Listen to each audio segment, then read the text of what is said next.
Hey people, Shinobi no Kami here. In this fanfic, due to a tragic event, Naruto awakens the Rinnegan and becomes a monk. How will this affect the timeline? Will it lead him on a path towards peace, or will the consequences of this new power leave a hole in his heart too large to fill? Before we begin, please like, share, and subscribe if you enjoy it. Tell me your thoughts in the comments section. So without any further ado, let's roll the intro.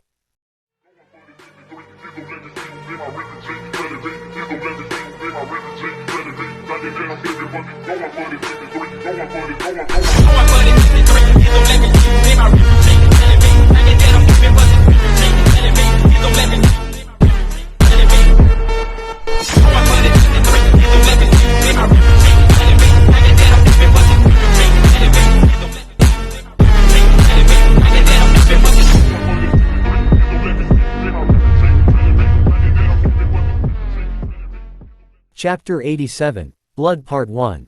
I like surprises. Christopher Hitchens. Naruto staggered back, the wispy, ethereal form hovering just above Nagato's head tearing away from his palm as the almost identical one hovering about his own form tore away from the other Rinnegan user's emaciated hand. He tripped over his own feet, breathing heavily as he fell backwards, his eyes wide and unseeing for a moment as his mind struggled to take in almost a lifetime of information. Nagato seemed to be in the same state of shock, bringing one arm up to rub at his temple, a wince pulling at his gaunt features. However, the blonde was worse off. With Nagato's memories came all those that he too had taken in through his human path.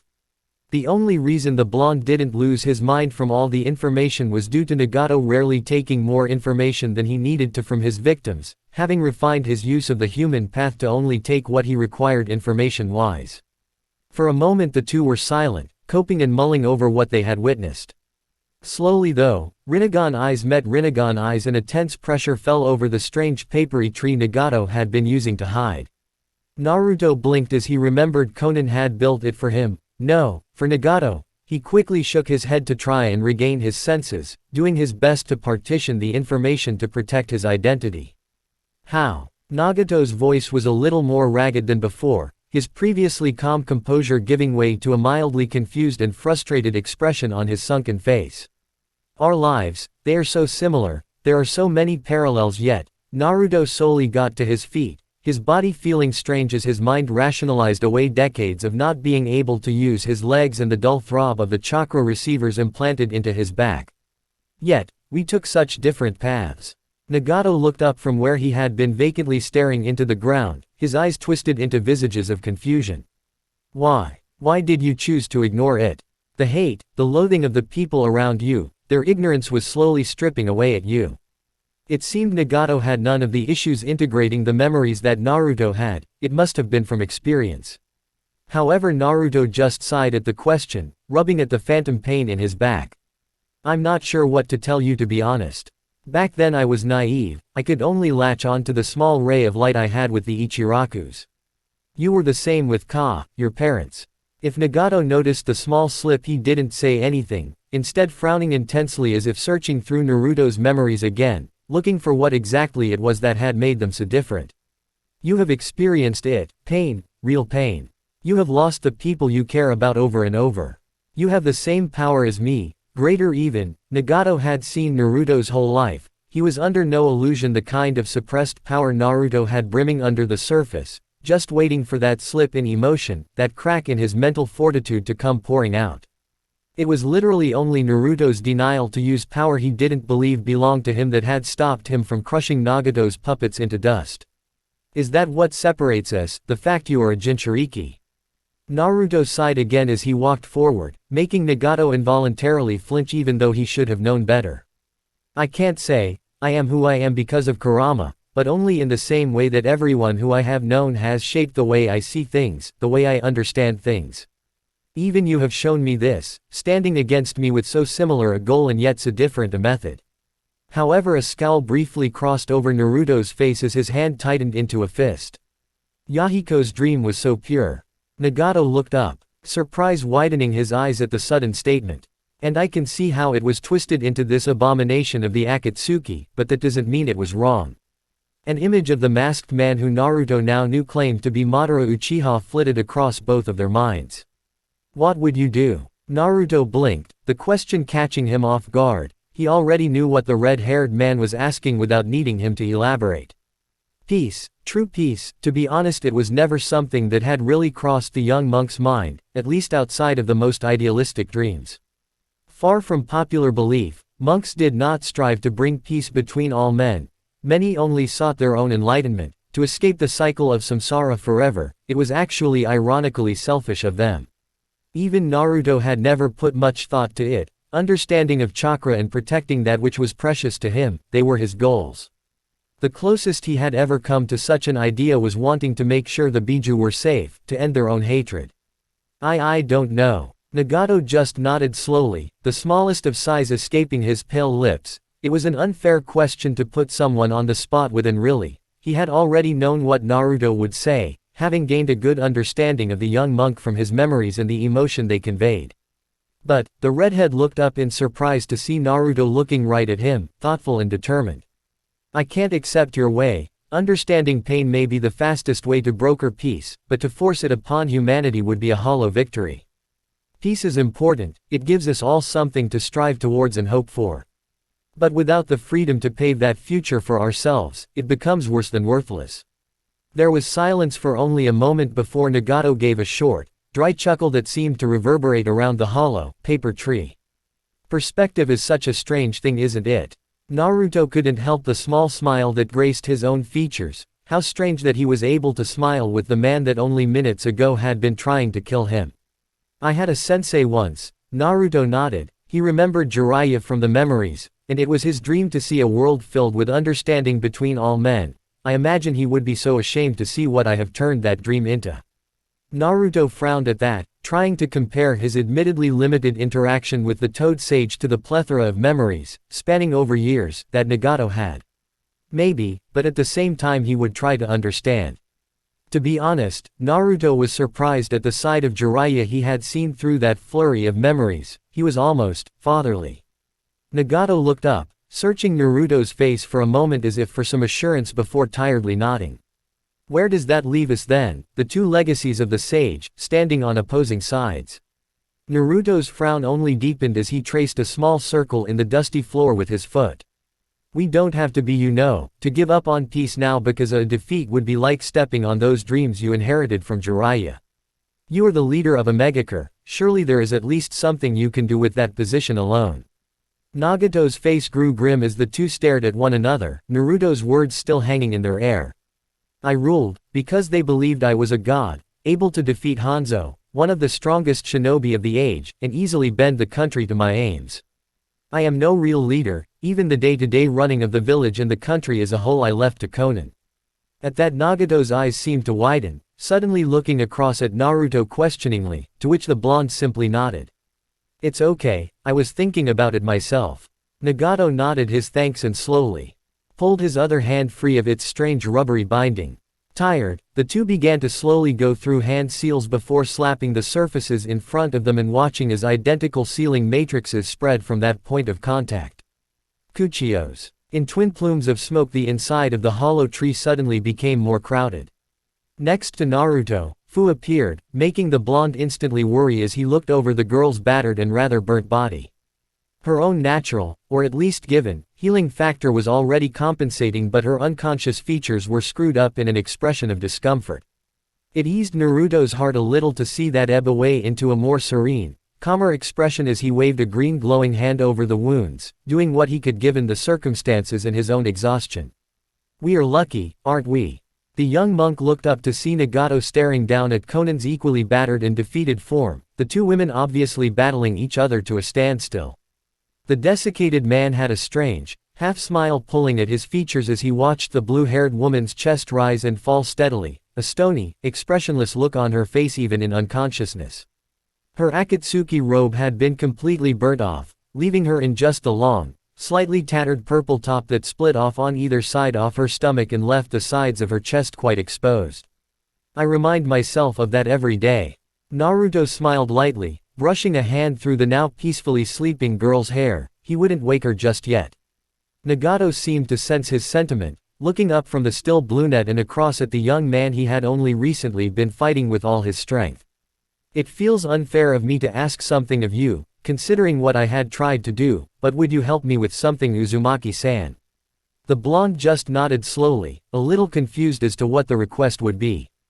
To his surprise though, Nagato seemed to focus for a moment before the large machine he was strapped into shook a little violently, parts of it seemingly separating by some unseen will. Steam hissed out of the new openings as the front of the machine split apart, allowing the suddenly unsupported redhead to topple out. However, before he could fall pathetically to the floor, he was caught as Naruto dashed across the space, careful to avoid the chakra rods emerging from his back. You can just call me Naruto, with our eyes we might very well be family, you know. Nagato wasn't sure what to make of that but nodded slowly nonetheless, allowing the blonde to haul the older, but lighter man to his feet. Thank you for this. Naruto raised an eyebrow, wondering what he had done beyond catch the man. However, the redhead saw fit to explain as he took a weak, hobbling step forward, barely putting any weight down and pretty much relying on Naruto to walk him forward. I just wanted to stand on my own feet again. For the longest time I had been living through Yahiko's eyes. Naruto looked to the side where the 6 bodies of pain lay, having been summoned along with Konan. His eyes lingered on the Tendo body, Yahiko's body, for a moment before he turned back to the man he was supporting, doing his best to ignore the strange feeling he got from it. I deluded myself for so long, hiding behind a mask of omniscience and false godhood, believing my eyes made me special just because I had them and not because of what I used them for. A melancholic expression appeared on his face as Naruto finally allowed him to sink to the floor, even the short walk tiring his emaciated body. He gratefully sat down on the damp floor next to Konan's unconscious form, gently taking her hand only to wince as he saw his own, pale and disgustingly frail hand. It had been a long time since he really paid attention to his own, real body. I think that is where you and I really differ, Naruto. The blonde smiled lightly as he settled himself down next to the older Rinnegan wielder, feeling just a little awkward to intrude on what seemed like a rather personal moment between him and Konan. At the same time though, it felt as though he had known the blue-haired woman lying in front of him nearly his whole life. It was still a little confusing. Maybe so, but that doesn't mean it's too late to change. Nagato seemed really thoughtful for a long few moments before the edges of his lips tilted up just slightly. I think you are right. He nodded slowly to himself, squeezing Konan's hand as he looked over towards where Yahiko's body still lay on the ground. You are very much alike, you and Yahiko. He would have gotten along well with you. Naruto couldn't quite explain away the elation he felt hearing those words.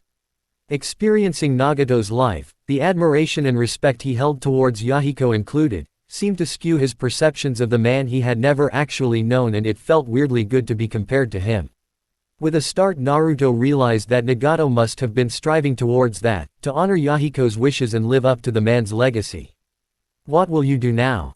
It was all Naruto could think to ask given his current confusion, and the question seemed to give Nagato pause for a moment. Return to Omegakure first. Konan requires time to recover. Also, I think it is finally time that I lay Yahiko's body to rest. I did him a disservice trying to live through him. He spoke slowly, as if working through what he would do. Before it had been so simple. Capture the Jinchuriki, absorb the Biju into the statue and wrest control away from the one calling themselves Madara before the man could enact his insane, infinite Tsukuyomi plan.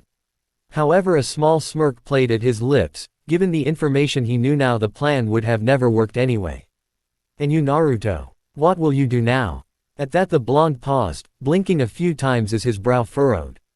I am not sure. He really wasn't. He certainly was not going back to Konoha, especially given what he had learned about the Akatsuki's true motives through Nagato's memories. With the village in disarray, many of their higher-ranking shinobi incapacitated and much of it actually destroyed, now was the perfect time for him and Fu to slip away. I suppose I will have to go searching for the masked man. His hand subconsciously clenched into a fist at the mention of his name, something that was not missed by the other Rinnegan user.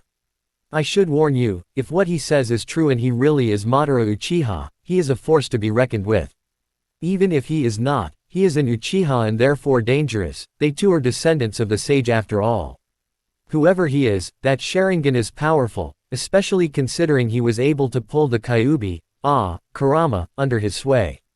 Naruto raised a brow at the way Nagato corrected himself. Maybe he wasn't the only one feeling a bit different after that exchange of memories. However, a moment later he blinked in surprise, realizing just what the redhead said. Bah, like I could ever really be controlled by such a pitiful ninja. He simply used the opportunity of my unsealing when I was confused and weakened to strike like the pathetic coward all Uchiha are. Naruto's lips twitched up at the vehement response from his tenant, but he did his best to ignore it for the most part. He looked back down, noticing Nagato seemed to be in thought as he looked out toward the opening in the paper tree. Rain had begun to lightly fall outside and was making soft pattering sounds against the surprisingly sturdy temporary shelter. If you are unsure of where to go next though, might I make a suggestion? Naruto simply raised an eyebrow in Nagato's direction. The rain made a strangely calming symphony of patters and pings as it ricocheted off the various metal surfaces.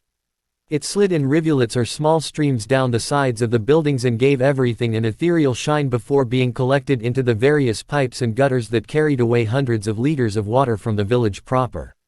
Naruto and Fu sat atop one of the many great buildings that composed the supposedly minor village. However, Naruto could hardly fathom it as such as he looked out at the view from atop what he had come to know was called a skyscraper.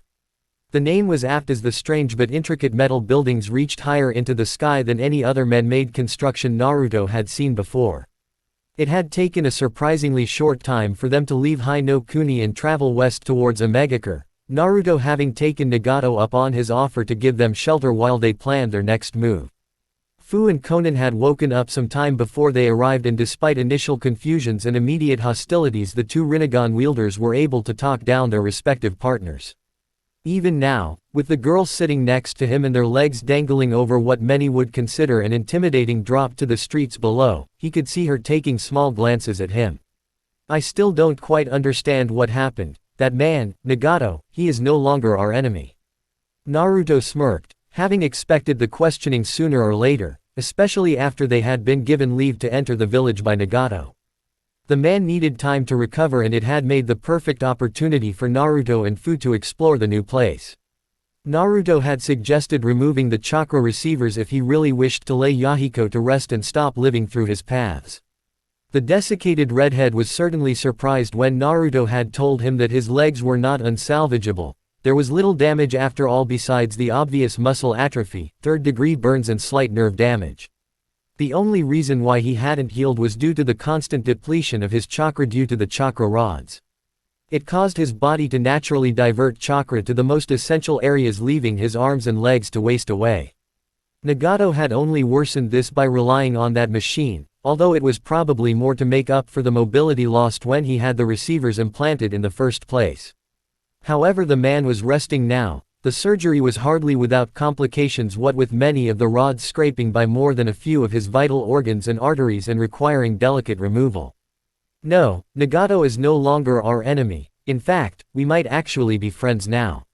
Fu blinked, opened her mouth as if to say something, closed it again as her brow furrowed, raised a finger and opened her mouth again, but only silence escaped her lips before she looked down again.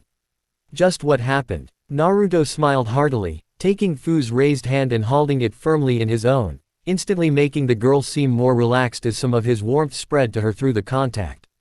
Oh, you know, we talked, threats were made, we each tried to convince the other that what we were doing was right. I used my human path to relieve each other's lives. He came around to my way of thinking and now we're here. He couldn't help but smirk as Fu just stared at him evenly for a few moments before sighing dejectedly, her whole body slumping forward. You're impossible sometimes. Naruto grinned happily as he shook some of the water off the Sugagasa he was wearing, more of a necessity than an aesthetic choice, what with aims. Whether I try. Fu returned the smile quickly, wiping a few wet strands of hair out of her eyes and shuffling so that she was closer to Naruto, able to lean up against his side. You know, I don't even know why I bother to be surprised anymore. You'll just continue to do impossible, amazing things like always. Who else but you could stand in the ruins of your old home village, fighting a man professing to be a god and wanting to rip the biju out of your body 1 minute, only to then make peace with that man, convince him what he was doing was wrong and more than likely make a powerful ally in the process. Naruto's smile softened at that, looking back out over the new village the two had found themselves in. Absently he raised a hand, watching as rain droplets hit his skin before lazily rolling off his hand. This rain, it's a technique you know. Fu looked up curiously, her orange eyes peeking out from between locks of her damp, flattened hair in a way Naruto found incredibly endearing. It's Nagato's, it lets him sense anything the rain touches, even from the smallest, most hidden signatures. Of course right now it's useless as he's asleep, but it gives you some kind of scope of what he could achieve had he not been stricken by those rods. Fu tilted her head in confusion, wondering what Naruto was trying to say. However, after a moment of silence with Naruto just sadly looking as water dripped from his hand, Fu leaned into him a little more, her hair flung messily over his shoulder. You think that you could have become like him, don't you? Naruto didn't even look surprised, simply gaining a downcast smile as he allowed his head to tilt so that it rested over Fu's. The girl was always very perceptive after all. Maybe, it's just, we're so similar, shockingly so even. The loss we both experienced, the pain we felt, the revenge we took. He looked down, seeing Hanzo's quivering form as he slowly raised his hand, momentarily overlaying that of Yagura's, the look of fear in their eyes as they died almost identical. I just don't know, maybe I was only a moments away from taking to that ideal. Maybe, in a moment of weakness, I might have made the same choice, choosing to force others to experience my pain to ease the hollow ache in my heart. Fu stayed quiet, feeling a tug on her own heart as she heard Naruto lay his bare in front of her. However, she nearly jumped as Naruto suddenly turned, taking her other hand and looking right at her, a soft smile lighting up his features. That's why I wanted to thank you, Fu. The girl's eyes widened in surprise, but before she could even do anything he leaned in, capturing her lips. Her body went rigid, but only for a single instant before her eyelids drooped and she leaned into the contact, breathing out a blissful sigh through her nose as she instinctively sought to deepen the kiss. Finally, though, they had to break apart, their cheeks having gained a tint of red and their breathing just a little heavier. You're welcome. It was more of a satisfied sigh than an actual response, but it made Naruto's face light up all the same, causing Fu's heart to flutter in turn. I may not have realized my feelings then, or even understood that any existed, but you were still there for me. Without that, then who knows? I really could have turned out like Nagato. Fu nodded slowly, her eyes still lidded and her cheeks still sporting a rosy hue. Even if you had, I would have still followed you, you rescued me. For just a moment, Naruto's soft smile faltered, his mind being assaulted by memories of Conan, memories that weren't his. Years of supporting Nagato, standing stoically to the side and aiding him in every endeavor even as it pulled further and further away from their original goals, and more of her heart had to be sealed away. Would he have done the same to Fu? Made the girl give up everything for him because she owed him a debt? He hoped not, but, with the state he was in after Shizuku's death, and how easily Nagato had fallen, he just didn't know. Fu seemed to sense his slight hesitance though and brought a hand up to his cheek, a light smile pulling at her lips. Naruto, at one time I may have followed you because of what you did for me, but I love you because of who you are. Nothing will change that for me. The blonde felt his moment of slight doubt fall away as he looked into her bright, honest eyes. It amazed him how much she had changed from that guarded, broken little girl into the confident, happy young woman that sat beside him right now, enjoying the rain and the new sights. Thanks, Fu, I love you too. The two leaned in again and just let their foreheads rest against one another before Naruto looked up, catching her lips again. Fu didn't even try to resist, laughing lightly in between kisses as they rolled backwards onto the roof, uncaring as their bodies were soaked by the relentless rain. Naruto's Sugagasa had somehow come undone in the sudden move, leaving his now dampening hair to fall shaggily about his face. In the dimming light of the afternoon, coupled with his slightly glowing eyes, it only made him appear more handsome. Fu didn't take that long to admire him though before reaching up and pulling him back down towards him. Their tongues dueled excitedly in their passion as hands roamed up and down bodies, the boundaries between their two forms blurring together as they rolled about on the roof, laughing and kissing. Slowly clothes began to scatter across the rooftop as the two began more engrossed with one another. The rain went completely unnoticed to the two teens, lost as they were in each other's bodies. It was as though the world couldn't touch them for the moment. Both teens lay together, their limbs tangled up and their chests rising and falling heavily. The only thing protecting their modesty was Naruto's cloak, hastily thrown over their otherwise naked bodies. Rain still fell from the sky on them, but with the fire chakra Naruto had steadily circulating his body, it was more like a warm shower. That might have been the reason Fu was trying to press every available inch of skin she could up against him, not that the blonde was complaining. The feeling of her legs wrapped around his own, her toes tracing light, playful circles on his skin, and the sensation of her breasts engulfing his arm was just indescribable. For a good few minutes the two just basked in the other's presence, content to just lie in silence, only broken by the occasional stifled giggle as Naruto would trace lazy circles across the girl's caramel skin.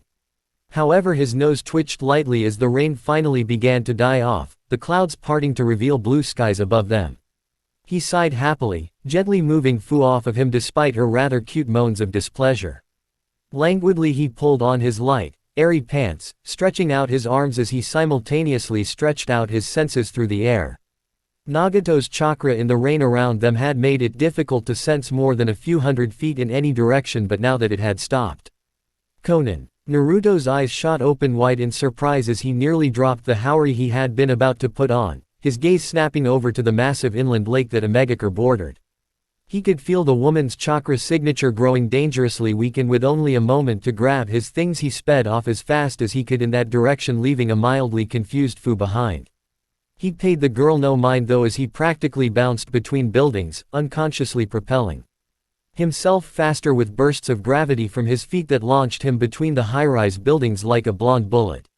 He rolled across the choppy waters before using his hand to pivot, blasting him off the waters until he was in a dead sprint, a long, viciously sharp chakra rod flaming into existence in his hand. He saw Conan up ahead, being held up by her throat by the very same masked man that Naruto had been so intent on finding. The blonde wasn't going to complain if the man was so eager to fight him.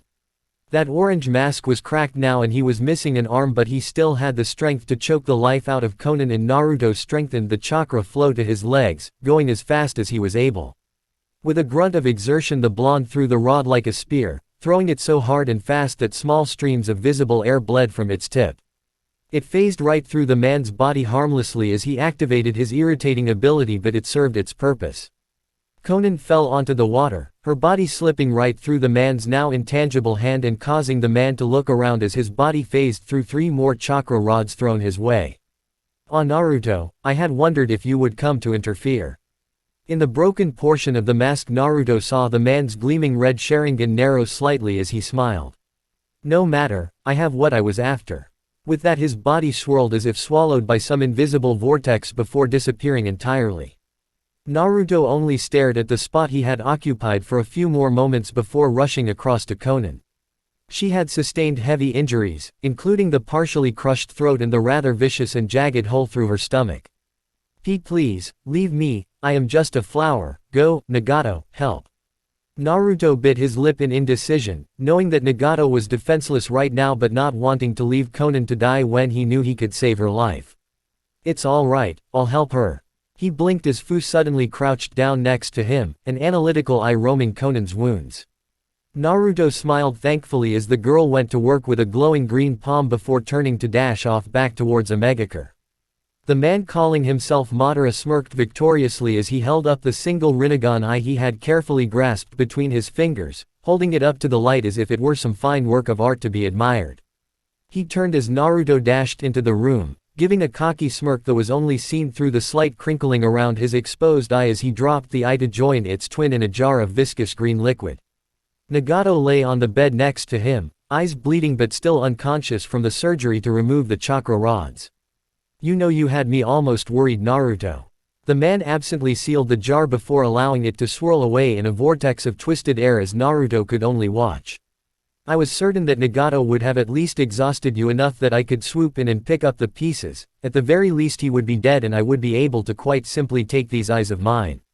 But no, you continued to amaze and confuse me by interrupting plan after plan. Instead I decided to take a page out of your book and just go with the flow." Naruto's eyes kept glancing down to where Nagato lay, thankfully still alive, but he would need attention fairly soon. "On that vein, I wanted to try out a little technique I just happened to pick up from a mutual acquaintance of ours. A certain snake actually." Slowly, almost mockingly so, Tobi began to run through hand seals, making sure to stand very close to Nagato so that Naruto couldn't make any sudden moves.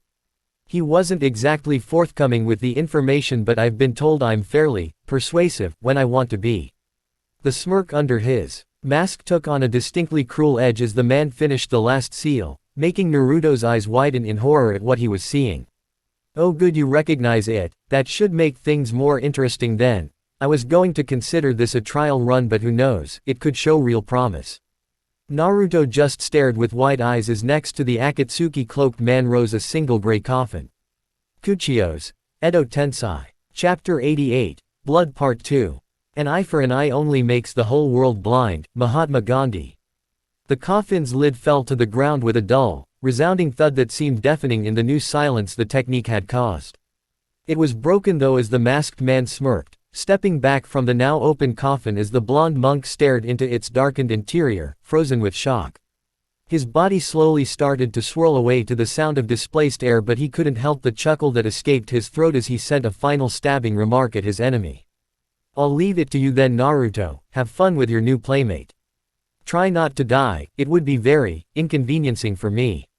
The blonde blinked his way out of the shock that had taken over him just as the man finished vanishing, managing to catch his lone Sharingan eye just before it completely disappeared. However, that was quickly put out of his mind as his attention turned back to the person stepping out from inside the coffin, a very confused expression marring their face.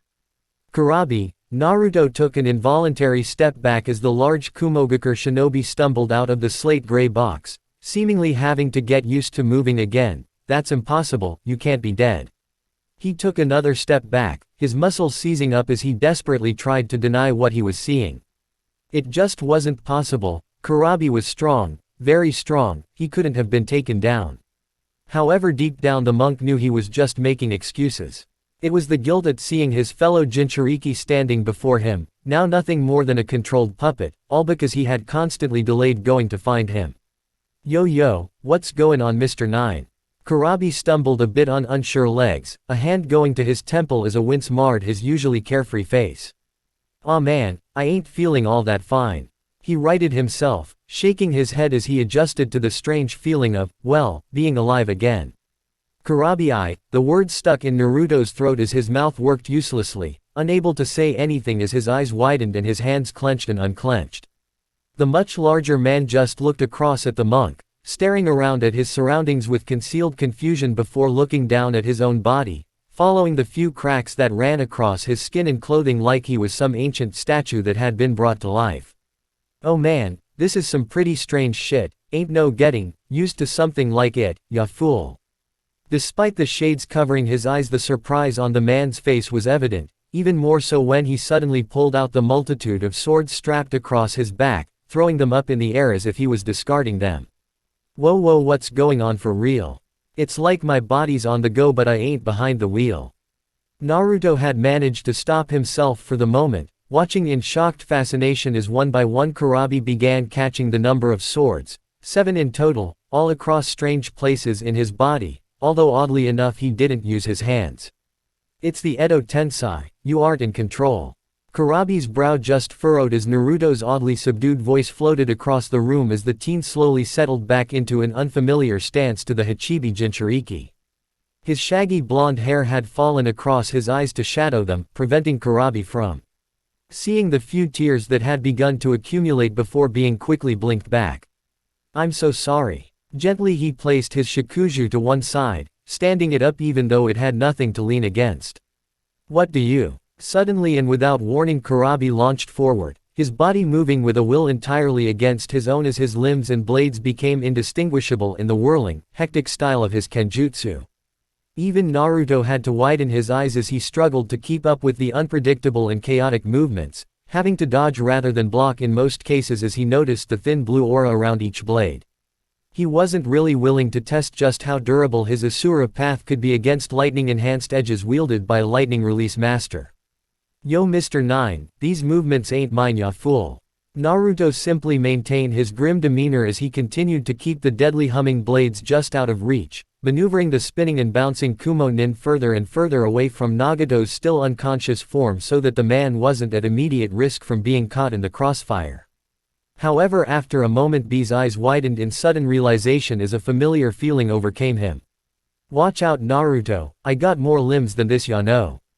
The warning came too late though, as Naruto unconsciously tracked one of the blades that Kurabi had thrown up into the air, only for it to suddenly be snatched by a long pinkish-gray octopus tentacle. The blade sheared right through the hasty but weak wall of sand that was put up in front of it, mostly due to the fact there was very little in the mostly metal room that could be broken down into the granular substance. However, it did provide just enough time for a third arm to sprout from Naruto's shoulder, quickly catching the blade in its palm. Thanks to his Preta path, he absorbed most of the lightning chakra, but the weapon itself was still sharp and dug into the mechanical limb's palm all the same, making the blonde wince at the dulled sensation. The monk raised a leg in time to block a vicious knee to the stomach, but was left completely unprepared as the muscular Jinchuriki suddenly struck him right in the chest with a crushing double-fisted strike. By the time he had managed to pry himself out of the indentation in the wall he had been thrown into, Kurabi was nothing more than a vague spinning buzzsaw again. Naruto quickly understood why the man was considered a powerhouse even without his tenant as he jumped back, glancing over to see how far away Nagato was before internally nodding to himself. "Come on 9-0, you gotta stop me, ya no." Naruto's eyes simply narrowed for a moment behind his veil of hair before he raised a single palm, hoping the building could handle a bit of damage. Shinra Tensai. Kurabi had little time to do anything other than brace himself as he was roughly sent hurtling back by a wall of force. Far from simply embedding within the far metal wall, his chakra-toughened form was sent careening right through it, recklessly ripping through the metal all the way out of the building. Quick to use the opportunity to move the fight further away from Nagato, Naruto rushed after the man-turned projectile. He absently noticed that it had begun to rain again as he jumped down to the street level, his haori billowing out around him. As he landed though, he was quickly surrounded by an entire squad of AIM Junin, all threateningly holding their kunai and giving him hard stares. "You there, stop at once." The voice came out raspy through the respirator the Junin wore, however he was quickly cut off as another AIM shinobi, this one wearing a bandana, ran in and grabbed the arm holding the kunai.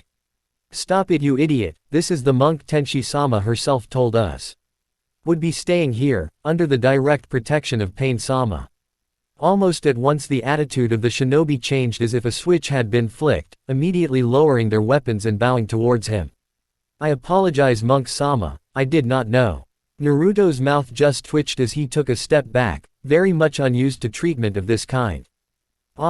His eyes widened as his water sense, dampened as it was by the perpetual rain, bathed in Nagato's chakra, warning him of an incoming threat. "Watch out." He suddenly ramped up the gravity as he clenched his fist, forcing all of the Junin to collapse towards the ground, just in time as four tentacles, each bearing a lightning-infused blade, sliced through the air above them, leaving an audible hum in their air from the high-frequency vibrations. The collected shinobi's eyes widened in surprise when they realized they had been saved from almost certain death. However, when they looked back toward the young monk, they only saw he was looking off down the street where the tentacles had come from. "Damn it, Nino, that's just not enough. If you wanna put me down, you gotta start playing rough."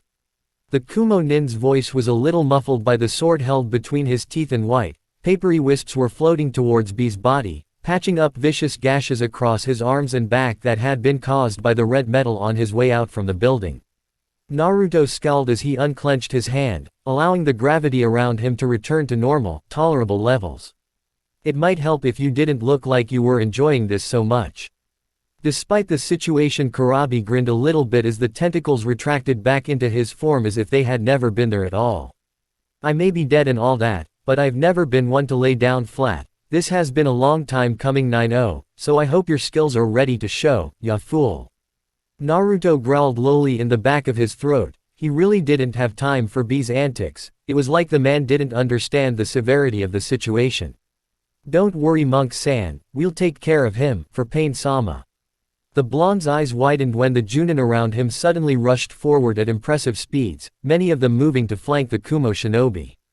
Wait. It was too late though. The minute Kurabi saw that these men were in between him and what the Edo Tensei was telling him was his target, his body went into action.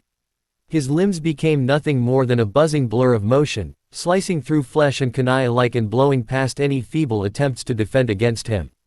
However, as he moved forward, he found himself in the intersection between two streets where four of the Junin had awaited him in a trap. "Suiten. Mizoripa." Twin calls of the same technique rang out amidst the rain as the shinobi all blew out from their hands as if playing some invisible bugle. Highly pressurized jets of water rushed at the spinning Jinchuriki from both sides, leaving him nowhere to go. However, the shades-wearing man didn't even seem fazed as two tentacles shot out, catching blades that had been in motion before placing them in the way of the oncoming attacks. In a move that would have been impossible with human joints, the blades began spinning so fast they became nothing more than a grayish disk in the air, dissipating the streams of water into a fine mist that quickly settled on the ground. Before the Junin could even show their surprise at their trap failing, two more blades were out, quickly being stabbed into the ground. Naruto winced at the cries of pain that echoed in the streets as he watery ground was suddenly electrocuted, along with the shinobi that hadn't been fast enough to jump away. It was a suicide move considering Kurabi was also standing in the water. However, with his Edo Tensei body, it caused nothing more than a light tingling sensation. Naruto's eyes narrowed at that. Kurabi had become that much more dangerous if he had realized, and was taking advantage of, his body's indestructibility. Bansho Tenon. Before it could go on much longer, the Junin still trying to surround Kurabi were yanked back through the air, landing in a skidding stop behind Naruto before the blonde lowered his hands. "He's too dangerous, I will deal with him." The bandanaed shinobi that had first recognized him immediately protested. But, however, Naruto just turned, leveling a cold glare that all the Junin recognized from the few times they had witnessed their god pain. The chilling sight of the Rinnegan, blazing with chakra, was enough to make them immediately reconsider their opinions. "Your Tenchi is injured and requires help and protection, she's over by the lake."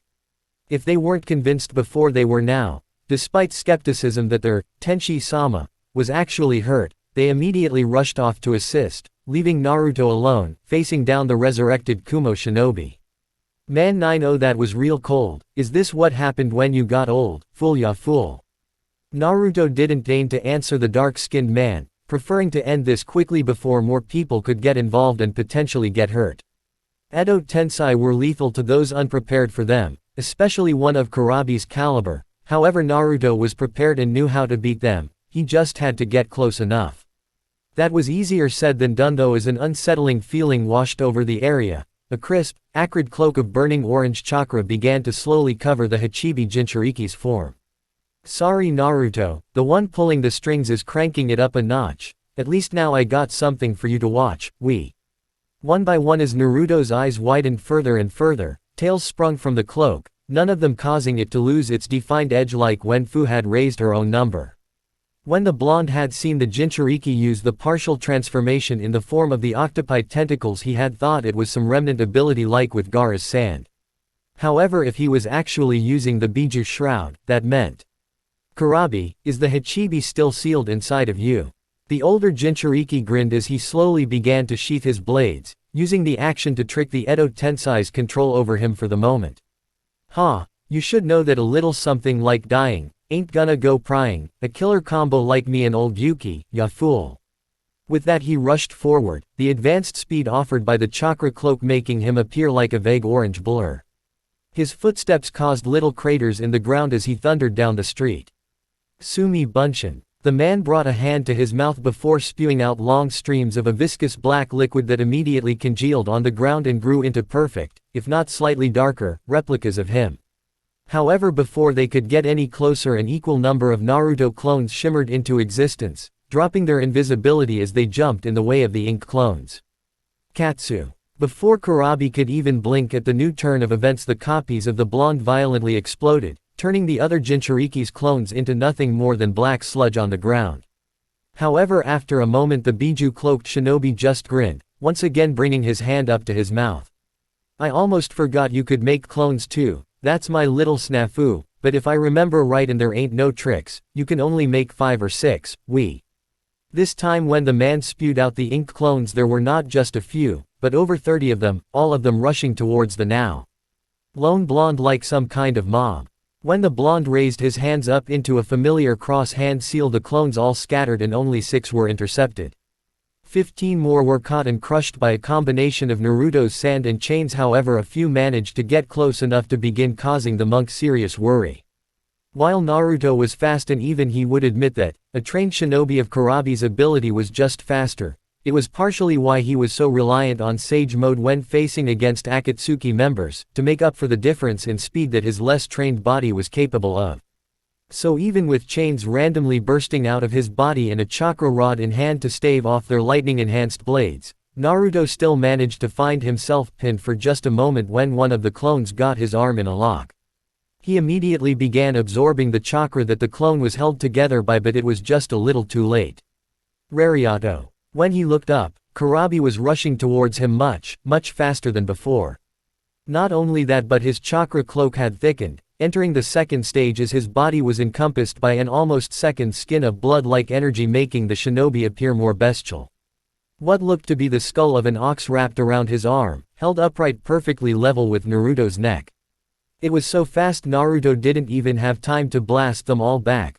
1 minute he was being held in place, the next a crippling pain shot through his body as it felt like his head was attempting to be separated from the rest of him.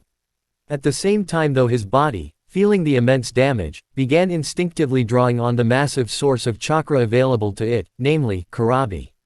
The Kumo shinobi slowed down as the dense coating of chakra was leached off his body, naturally drawn into the monks via his preta path. Before he had even completed his run, he was violently blasted away by a sudden gravitational wave exploding out of Naruto's body, reducing the surrounding street to a rough, splintered crater.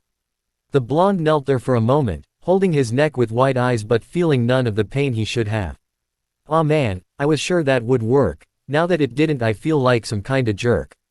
Naruto looked up to see Kurabi prying himself out of a nearby stone wall, his resurrected form once again healing the minor scratched over his body like they were paper cuts. The blonde just stared incredulously at the rapping shinobi as the brutish man cracked his neck loudly. "Are you trying to kill me, Kurabi?" Kurabi quickly shook his head, throwing up his hands in those strange gestures of his as his head bobbed to some inaudible beat, the Edo Tensei seemingly sated for the moment. "Of course not, ya fool, to suggest as much ain't cool. I thought you'd have figured out my plan, you're taking way too long, oh my man." Naruto growled as he picked himself up, wincing slightly as he noticed the damage he had done to the street around them, even unintentionally. "Maybe if you just told me straight for once." Kurabi smirked as chakra once again began to bubble around his form, the tails waving menacingly behind him. "Ya fool, I'm dead, so that ain't no fun. Now come on Naruto, gimme one last run." The blonde huffed as he focused his chakra, a long, sharp black chakra rod sliding out of his sleeve to be deftly caught in his hand. "Now as I see you still don't get it, here's a clue, this'll make it real easy for you." Slowly Naruto's eyes widened in shock as B's form was overtaken by a noxious, overwhelming presence that grew upwards as an amorphous mass of writhing red chakra. When it reached its zenith though, it was as though a bubble had burst, and there, standing proud in the middle of a megachur, was the Hachibi itself. Konan smiled sadly as she stared up at the clouds above her. The brief gap in their coverage had passed and rain was once again softly falling over her skin.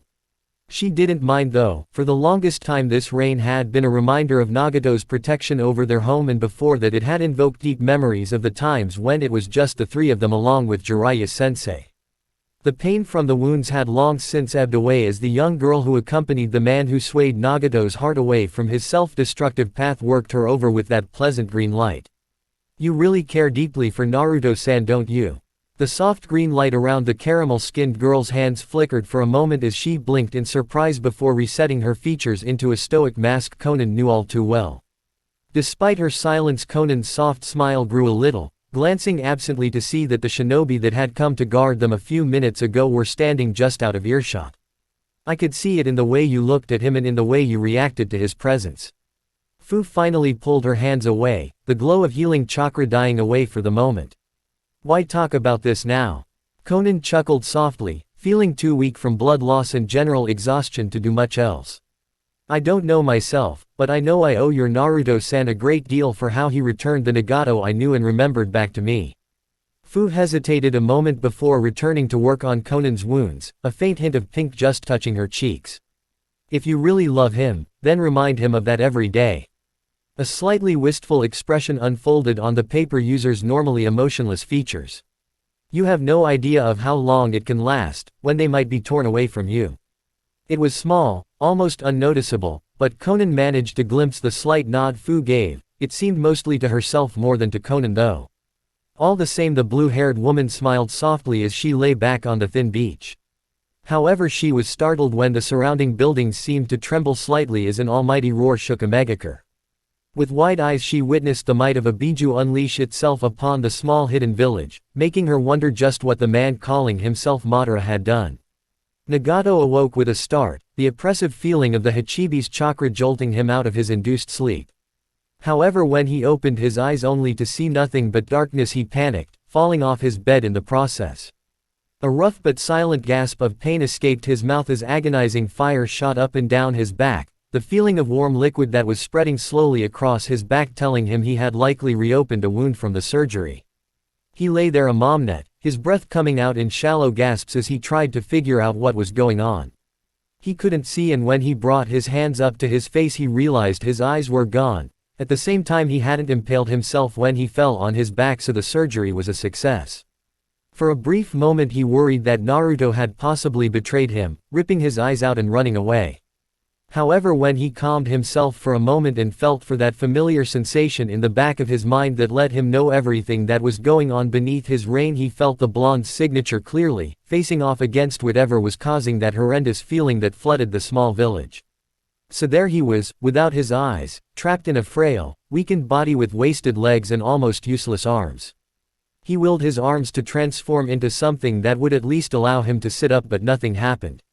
Immediately he panicked again, this time mentally instead of physically, so he wouldn't further aggravate his wounds. If he couldn't use his abilities, then he was completely useless, nothing more than a husk of a blind man, certainly no god. His hand clenched slowly into a fist as he vehemently denied that, though, his chakra surging angrily. Just because. His voice was weak and raspy but carried a strong undertone of frustration and determination. My eyes are gone. His body remembered the way the chakra moved. He remembered the way the chakra was molded. Doesn't mean, slowly, as if being assembled by a meticulous craftsman, his arms began to shift and disassemble. I don't have the Rinnegan. He panted lowly as his arms finished reconstructing themselves, resembling some kind of complicated piston system that allowed him to sit up without placing strain on his back. His visibly concentrated again as the area around his forehead began to shift, this time a little faster, and soon a set of orange-tinted goggles, almost like a visor separated from its helmet, rested over his eyes. And just like that, Nagato could see again, although, seeing, wasn't quite correct. It was more like changing his body's instinctual sensing of the immediate area, combined with his rain technique, into a visual format. Everything was a little blurry and unfocused, not to mention in black and white, but it was a start. Gently he lifted himself up before turning to look out of the hole in the wall. He could feel a chilly draft coming from. What he saw caused him to growl lowly, almost making him break out in coughs. A Biju was rampaging through his village and he could do nothing about it. He could feel Naruto battling against it, but in the state he was in there was no helpful aid he could offer. With a frustrated sigh, the man lay back down after dragging himself over to his bed, hoping that Naruto could deal with this. If he couldn't, then Megakure would end up little more than a smoking, watery crater.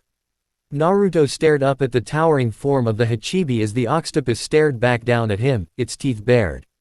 Last time Naruto had taken on a Biju, he had managed to restrain the Rokubi with his chains, however it had been uncontrolled and wild. The Hachibi, however, was under the guidance of Kurabi, meaning all that destructive force was focused and concentrated. The blonde struggled to comprehend why the Kumo nin seemed almost eager for this to happen and tried to come up with some feasible reason why he would quite happily enter this state when the collateral damage would be tremendous. At the same time, something was nagging at the back of the monk's mind. Just why did Kurabi still contain the Hachibi? Surely it was Akatsuki's goal to collect the Biju and absorb them into the Gedo Mazo, at least from what he gathered from Nagato's memories. If Tobi had managed to defeat and kill Kurabi, then why hadn't he taken the Biju into the statue? It seemed too much like a trap for Naruto not to be cautious. Did Tobi know about him taking in the other Biju? If he did, then what was his plan by practically offering him up the Hachi? Naruto's eyes widened suddenly in realization when he realized just what Kurabi had been aiming for by so willingly using his own tenant's chakra, knowing full well about Naruto's Preta path and his past absorption of the Biju. A small smile briefly crossed his face when he understood this last act of kindness Kurabi was performing for the Eight Tails. With that in mind, Naruto set his features. Apparently at the same time Kurabi seemed to get bored of waiting, or the Edo Tensei did at least. Silvery chains erupted from the ground at the same time a great leathery fist came careening down at the young monk. They crisscrossed a few meters above him, forming a makeshift dome that caught the fist, acting like some kind of strange sponge to soften the blow until the great fist stopped a few inches above the blonde's head, the Hachibi straining against the barrier in futility. A moment later and the chains suddenly unfurled, after giving Naruto a second to flicker out of the way. The fist crashed into the earth, churning up the surrounding street from the sheer force. However, Naruto was safely out of the way and with a wave of his hand the chains sprung to life again, this time darting up and around the Hachibi's arm, looping over and over as they spiraled all the way up to its shoulder. Kurabi seemed surprised by the move and grinned at the clever trap, finding himself unable to wrench his arm out of the chain's grip. Instead, though, the octopus opened its mouth surprisingly wide as great globules of red and blue chakra began to collect in the air just in front of him. Naruto immediately knew what this was, having seen it before when facing off against Yagura. However, this time he wasn't fueled by rage nor unconsciously empowered by his tenets, he wasn't even in sage mode, he had no idea if he could absorb a Bijuadama. Instead, his arm rapidly shifted until it had reassembled itself into a now familiar cannon-like appendage that glowed a brilliant white with the immense chakra being channeled through it. At the same time, the enormous and dense mass of chakra seemed to reach its zenith, pressing down on the surrounding area with its sheer weight and suppressed power. Naruto's arm let out a brilliant white beam of pure energy, splitting the sky like a shooting star. It passed right through the Amari, leaving a streak of white in the vision of anybody watching. After a moment of brief panic where it looked like the attack had no effect, great cracks suddenly began to spread around the violet ball of chakra, and before the Hachibi even got a chance to fire it off, it just splintered apart, revealing an almost earthen core before that too just dissipated into a sparkling dust. Too caught up in his surprise, Kurabi noticed the encroaching chains too late before they had wrapped around the Hachibi's entire form, forcefully restraining it and pulling it so that its head crashed against the ground, right at Naruto's feet. "I'm sorry about this, Kurabi, Yuki, I wish there was another way." He was a little surprised to see the enormous form of the Hachibi simply grin at him, giving as much a nod as it could while its head was restrained in such a way. "You do what you gotta do, 9-0, for me, I think it's time I go, ya know." One last time Naruto allowed himself to smirk at Kurabi's bad rapping before closing his eyes and concentrating on taking in all of the Hachibi's chakra into himself. Naruto sighed as he leant against a partially destroyed wall, an arm resting against the leg he had drawn up against his chest. Across the small alley from him sat B, secured to the wall and the floor by chakra rods driving through his legs and arms. Where the thin black spears touched him, his body seemed to turn gray and flaky, the technique mildly disrupted by Naruto's potent chakra. Kurabi had reverted from his Biju mode some way into the extraction and seemed to be paralyzed by having to go through it conscious, unable to fall asleep due to the Edo Tensei. Even so, Naruto had decided to be sure the darker-skinned man couldn't do anything. "You did good, Naruto." The blonde raised an eyebrow at the man that seemed just as exhausted as he was, even in his resurrected state. The chakra rod seemed to at least disrupt his ability to take in limitless chakra. "No rapping." Kurabi chuckled half-heartedly and would have leant back against the wall to look up at the sky if his body wasn't immobilized. "Nah, I think this killer bee is all buzzed out." Naruto smiled softly at that before grunting as he forced himself to his feet. Taking in the Hachibi had been no small task and his body still ached from it, but it wasn't over yet.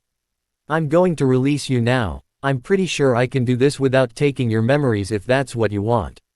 Kurabi looked contemplative for a moment before shaking his head. "I never got to make my goodbyes, if I..." Naruto raised his hand, smiling softly as he placed it on top of the shinobi's head. "Say no more, keep them at the forefront of your mind and I'll see they're delivered." Kurabi grinned tiredly, managing to shakily raise his wrist and curl his fingers into that strange symbol of his, resembling horns. "Mighty kind 9-0, you're a real hero." He chuckled as Naruto smirked, the two of them sharing a look.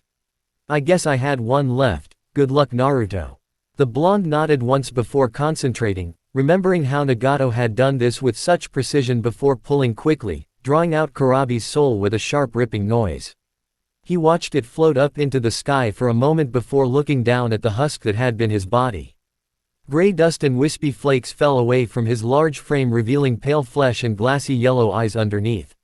Naruto grimaced at Orochimaru's lifeless form, finally understanding what Tobi had meant when he had said persuasion. At least the snake got what he deserved in the end. Naruto took solace in that as he turned and walked away, intent on finding Nagato and making sure the man was okay. Chapter 89, Blood Part 3. Life is a gamble, at terrible odds. If it was a bet you wouldn't take it. Tom Stoppard. Naruto sat on the edge of the bed, staring at the far wall, completely immersed in his thoughts as Fu slept peacefully to his left. Briefly he turned to look at her, a smile slipping over his features as he just watched her chest rise and fall for what felt like hours, but was more likely a minute or so. Gently he brushed away a strand of hair that had fallen across her eyes, chuckling silently to himself as the girl smiled in her sleep and nuzzled into the contact. However, slowly the smile slipped away from his features and his eyes became foggy as he forced himself to look away. "It's time, Naruto." The surprisingly soft voice, like the low, unthreatening purr of a cat, rang through his head, urging him to move. Naruto didn't budge though, still just sitting there in his indecision, his eyes glancing back at Fu's peaceful form every few moments. "She will understand, you said that yourself." Again the blonde didn't find the energy within himself to try and leave this comfortable position. In the warmth of the room, with Fu there by his side, he could briefly forget himself and the worries that rested on his shoulders. For a moment he could ignore all those problems and just pretend he lived a normal life with the girl he loved. However, reality, the harsh and cruel tormentor of the soul that it was, eventually swept in on his warm little moment, forcing his body to get up and move away from that very same girl, all because the young monk, above all else, wished that she would be safe. He grabbed his shakuju and sugagasa on the way out, strapping the hat over his long mane of hair before stepping out into the rain of Ames streets. The wind whipped at his traveling cloak, forcing him to tilt his wide-brimmed hat to keep the worst of the harsh rain away from his face. "You know what to do, Naruto." Giving one last longing look at the tall metal tower that stood as the highest point in all of Omegakure, briefly framed by a bright blast of lightning that illuminated the pitch-black sky, the blonde nodded slowly. "Kuchios." He mounted the enormous bird summon that appeared before him quickly, jumping up onto its back and allowing it to immediately take off with great beats of its powerful wings. Despite the howling winds that rushed by his form, ruffling the massive feathers of the strangely proportioned bird he rode, Naruto found his surroundings oddly muted as he undertook the long journey in silence, lost in his thoughts. Finally, after maybe an hour of simple self-contemplation as well as looking forward to what he was about to do, ironic in that he wasn't looking forward to the task in the slightest, he closed his eyes and allowed his consciousness to sink away to that familiar place. When his rippled eyes opened though, it was not to the familiar locale of the seal, with its darkened passageways and great equilateral room containing the Biju. Instead he found himself sitting on what appeared to be a perfectly tranquil lake, or at least a large body of water. It stretched on seemingly endlessly, merging with what he assumed was the sky, although it appeared as little more than a large blankness akin to an untainted canvas for some future masterpiece. From what he could see, he was the only one in this odd, empty world, at least until a large ripple passed beneath him. "This is new." When he turned, it was toward the visage of the Kyuubi. He too was looking around the tranquil space, sitting on his hind legs with his long tail slowly swaying behind him.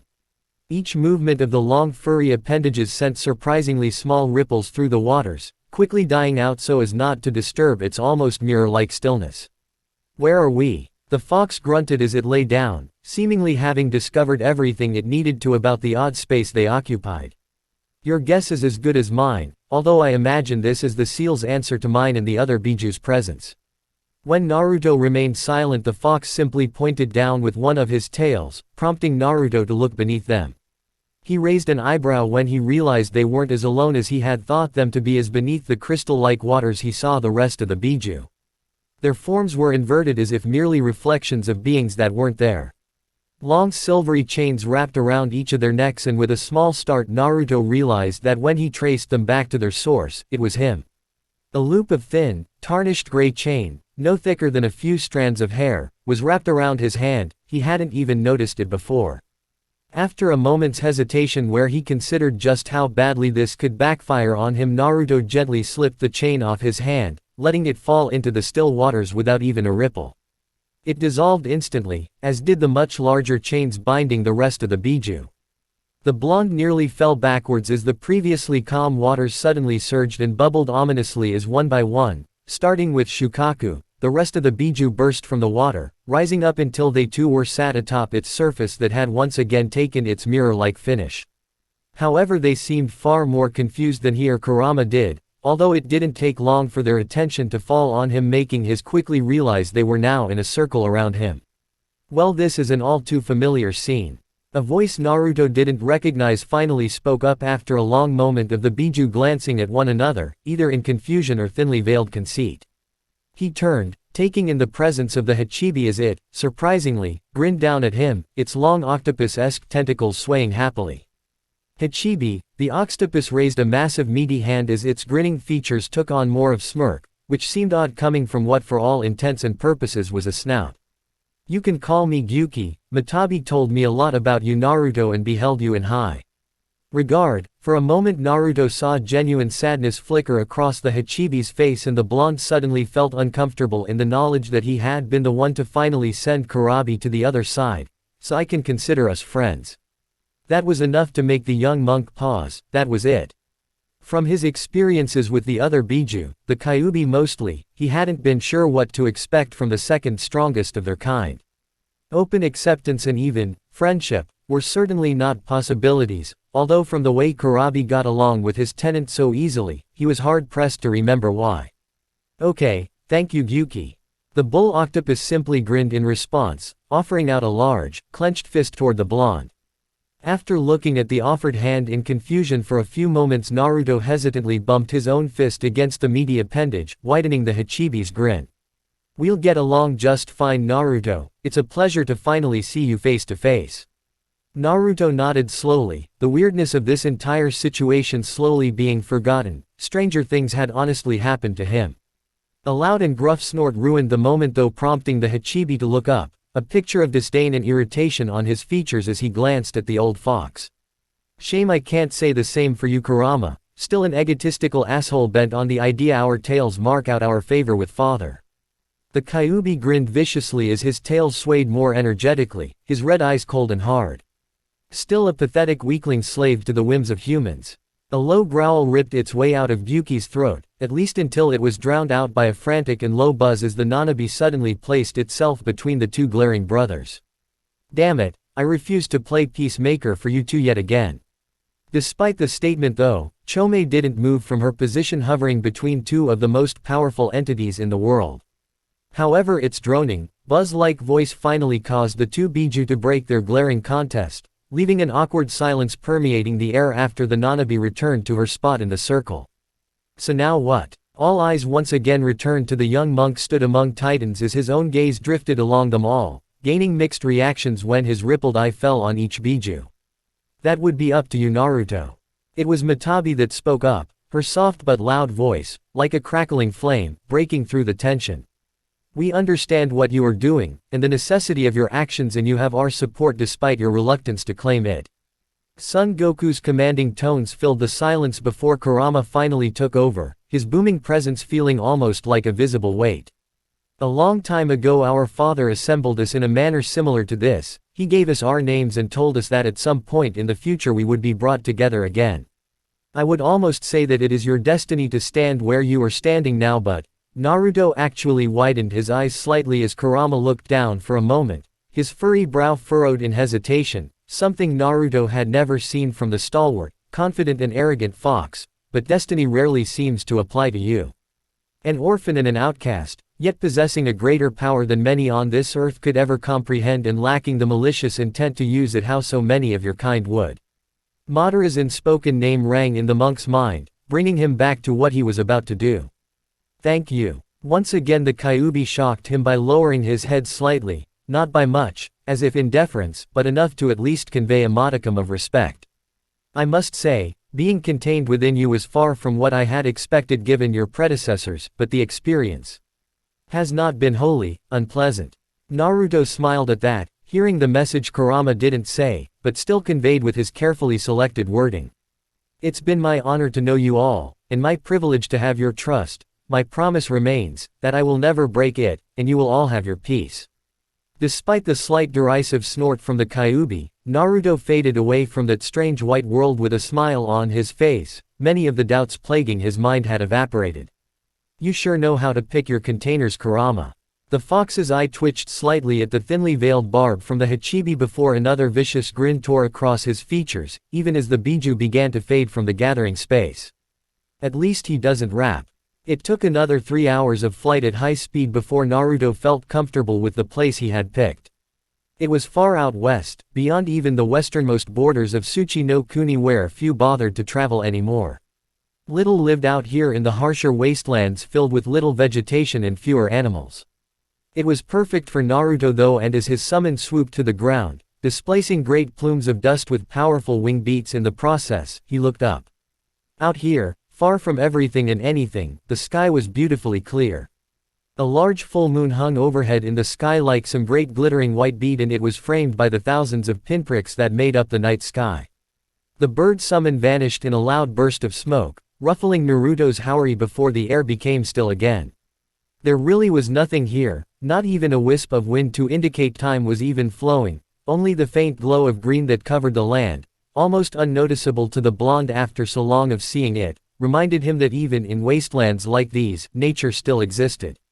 It was a comforting thought as he began to slowly mold and shape his chakra, culminating in him slamming his hand on the ground as a sealing matrix, far larger than any he had seen before, spread out from his palm.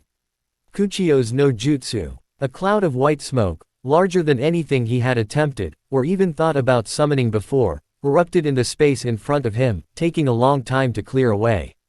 When it did though, a frightening stony visage greeted him. A beast, with blind-folded eyes and manacled hands, sat in a deceptively peaceful cross-legged position.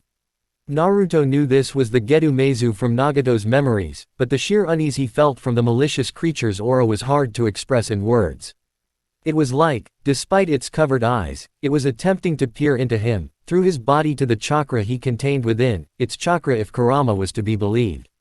I had begun to wonder if you would actually do this, thanks for not disappointing. Naruto turned slowly towards the voice, seeing the masked man step out from a swirling vortex of twisted air. He had changed, wearing a long purple battle robe and donning a full-head white mask with the pattern of a fully evolved Sharingan imprinted on it, 2 of the tomos serving as eye holes. However, the sight within those darkened recesses was enough to make Naruto grit his teeth. The man's left eye had been replaced with a Rinnegan, Nagato's Rinnegan. It was no doubt so that the man could control the stone behemoth in front of them. Whatever you are planning won't work. Despite his eyes being partially shadowed by the mask, the glow the 2 different dujutsu gave off was enough to see one of his eyebrows raise slightly in a mocking gesture. Oh, because you contain all of the Biju. The lilting tone, as if the man was completely carefree, was enough to put Naruto on edge. The fact he knew about his 9 tenets was surprising, but it at least confirmed something Naruto had been suspicious of since fighting Kurabi. You knew, you planned for it. Again, despite being hidden behind porcelain, Naruto could practically feel the smirk the man gave off. I suppose you could think of it that way, but like I said before, you have a tendency to ruin anything I try to set in motion. Having the Rinnegan, running from Konoha, those untraceable years where I thought you had simply vanished for good, collecting the Biju and unknowingly protecting the other Jinchuriki from the Akatsuki, even befriending Nagato. I've just come to consider you as one big wrench in the plans I lay down, enough that I've decided to deal with you myself. Naruto's eyes narrowed dangerously. This man was the cause of so much pain in his life. What makes you think you'll be any more successful than the last time you tried? The masked man reached for the gunbai on his back as Naruto lifted his hand threateningly, already circulating his agitated, anxious chakra. Gravity suddenly increased around the man, compacting the dusty earth and almost making him bend a knee. However, only a moment later he flexed his own hand and suddenly the pressure on his body vanished, making Naruto's eyes widen as his technique was cancelled out. You aren't the only one with that fancy eye animo. He was forced to cut off as Naruto got over his shock, swinging his arm up and launching a concentrated wave of gravitational force. However, that seemed to be just what the man was waiting for as he swung the gunbai, batting aside the Shinra Tensei like it was just any old jutsu and only having his clothes ruffled for his trouble. At that very moment though, two hands burst from the earth, or melded out of it would be more appropriate, and wrapped around Naruto's feet. Naruto managed to break away from one of the hands with his incredible strength, but it was just enough time for the masked man to dart forward at shinobi-worthy speeds and place his flat palm against Naruto's chest. At once a crippling pain surged through the monk, even as he stamped on the hand still restraining him to the ground. He tried to bring his shikuju around to strike Toby, but the shinobi had already jumped back, a long tether of blue, glowing energy, tinged with a hint of orange, connecting his palm to Naruto's chest. Where he landed, another figure rose from the ground, a completely black figure that Naruto recognized from the descriptions of Zetsu had given, although this one seemed whole and completely black. When he looked down, it was apparent this had been the one to restrain him, although how he had managed to sneak up on him was beyond him, at least until he saw the faint trace of natural energy surrounding the dark figure. I would thank you for finally allowing me to complete what has been over 4 decades in the making, but I understand you are somewhat of an unwilling piece in this board game. Instead, I'll give you the honor of witnessing the beginning of a world of true peace, in the eternal Tsukuyomi. With that, Toby wasted no time. Before Naruto could recover and even try to sever the chakra tether, a black rod Naruto recognized all too well slipped from his long sleeve, bound at one end to the ethereal rope. In a fluid movement, the masked shinobi threw the long black spear like a javelin, however not towards the blonde. The Gedu Meizu let out a long, continuous roar as the chakra conductive pull impacted heavily with its chest, right above what appeared to be a small, round rock that was glowing with purple energy and seemed to have been forcibly implanted into the beast's chest. Once again Naruto felt the terrible drain from where that cursed rope of light now connected him with the statue, even despite his path desperately trying to pull his chakra back. In the end he severed the chakra thread with a sweeping motion from his shikuju, grunting as he took an involuntary step back. It hadn't been an enormous drain of his reserves, but it was definitely noticeable, plus he didn't like the look of the statue now, writhing about as if in pain with long cracks splitting across its body. What did you do? The masked man turned to him, the glee visibly radiating from his body as he tore his attention away from the Jubi's shell to the now straightened monk. What are you talking about, Naruto Uzumaki? I did nothing, you were the one to provide the spark needed to finally awaken the Jubi from its long overdue slumber. Naruto's eyes widened at the implication before narrowing to dangerous slits as he glared at the man. What are you talking about? Now that his plans seemed to have come to fruition, the man seemed almost carefree about what he said, absently spinning the war fan in his hands. Did you think I would have no plan B, Uzumaki? I'm always prepared for every eventuality, even before I knew you were going around collecting the Biju-like festival prizes. His eyes narrowed as he gestured to the still writhing statue with the gunbai, obviously taking great pleasure in having to spell out his plan to the younger monk. The star of Hoshigakure, the Zero Tailzen, with a little persuasion for our mutual snake friend, a seal designed to draw in nature chakra. Naruto suspected that was what the Mitsutomoe mark across the creature's chest was. He certainly hadn't seen it in any of Nagato's memories. They provide the chakra and you, my young monk, you provided the life essence. Suddenly Naruto's Rinnegan widened in horror, the full realization of what had just happened crashing down on him, much to Toba's obvious delight. Yes, I see, you understand. Your chakra is merged with that of every single Biju. You alone are the spark that is necessary to ignite the fire that will burn away this cursed reality. Suddenly Naruto was in motion, his body a blur and chakra surging through his limbs as he sprinted at the statue, hoping to be able to stop this somehow. However, Toby suddenly appeared in front of him, war fan held out in front of him. Naruto's eyes narrowed as chains burst from his body, their silvery color enhanced by the moonlight above them. It's not going to be enough, Uzumaki. To Naruto's surprise, Toby was able to bat away each of the chains with ease, their sharpened, serrated points not even scratching the toughened gunbai. However, the blonde still used the distraction to get in close, rearing his fist back and molding his chakra. Unfortunately, before he could deliver a blow that would have separated the man's torso from, well, everything else, he simply passed through the man like he was a desert mirage. Now off balance, Toby swung round, viciously aiming the war fan's edge at the monk's neck. It connected with a long, shining, serrated tail of folded metal and created a horrible grinding noise before Toby leapt back as a third arm that had appeared under the blonde's houri separated so that long metal tendrils from the fingers could lash out. They coiled around thin air though as Toby landed a few meters back, his posture still confident and at ease as he propped up the war fan and leant against it. He watched in amusement as the extra arms whirred for a moment before disassembling itself back into the blonde's body, looking at his own hand in mock interest. I wonder if I could do that. Ah well, as amusing as this has been, no surprise registered on the man's face as a previously invisible Naruto suddenly pounced from behind him. Two chakra rods aimed to pierce his heart and neck, only to phase right through and disappear with a puff of smoke as the man viciously backhanded it almost absently, but I really should be getting on with the main show, don't you think? Naruto tensed anxiously as once again Zetsu appeared from the ground, rising up as if it were water. For the first time Naruto noticed where Nagato's other Rinnegan had gone as he saw it implanted in the strange black creature's right eye socket.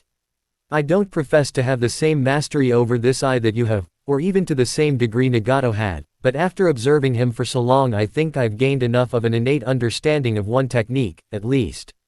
The man flashed through hand seals meticulously, making sure not even a single one was off before finishing on the snake seal. It obviously took some exertion to do so as the man's hands were trembling slightly and Naruto was racking his mind to try and come up with the technique he was about to use. Gedu. Rinne Tensai no Jutsu. Naruto's heart froze for a single moment as Toby slammed a glowing palm right into Black Zetsu's chest, making the strange creature double over. Slowly though its form began to shift, steam hissing off its body and ominously collecting about its form until it was completely concealed. Next to him, the masked man collapsed, having to use a hand to support himself against the ground as he panted heavily. However, after a moment or two a choked laugh escaped his throat as he looked up, the twin gleaming Dujutsu staring at Naruto with a glint of victory. It's amusing, isn't it? Normally I would introduce myself as Madara Uchiha. It helps strike fear into the hearts of those I face. Naruto tensed, trying to peer through the steam still rolling off Zetsu's form as Toby struggled back to his feet. However, considering what I just did, that seems a little redundant. Slowly the mist began to clear, blown away by some unseen wind to reveal the back of a man with long, spiky black hair. Ah! The sigh of utter contentment made everything freeze. The air, Naruto's breath, even the roaring of the Gedu Meizu seemed muted all of a sudden as the figure flexed their hand experimentally. The feeling of having a real, living body again. The voice was deep, commanding absolute respect and obedience with its very tone, and as the man turned, fixing the world in the sights of his single Rinnegan eye, Naruto saw why. The man was the real Madara Uchiha. Madara-sama. The Uchiha patriarch turned, looking down at the masked man with a raised eyebrow before noting the gunbai slung across his back. Obito. The masked man quickly nodded, removing the full head mask to reveal reasonably normal features, albeit with what appeared to be long-healed scarring across the right side of his face. A streak of white, no doubt from the use of the Rinnegan's most costly technique, ran through a head of short, spiky black hair. The plan has almost come to fruition, Madara-sama. The eternal Tsukuyomi is ready to be used. Madara simply nodded slowly, his one eye gradually roaming the barren, empty field he found himself in. It took in the full moon, the writhing, smoking form of the Gedu Mazo, and finally looked at Naruto, his eyebrow only quirking at seeing another full set of functional, angry, Rinnegan eyes. Where is that Nagato brat? I thought he would be the one to use the Rinne Tensai.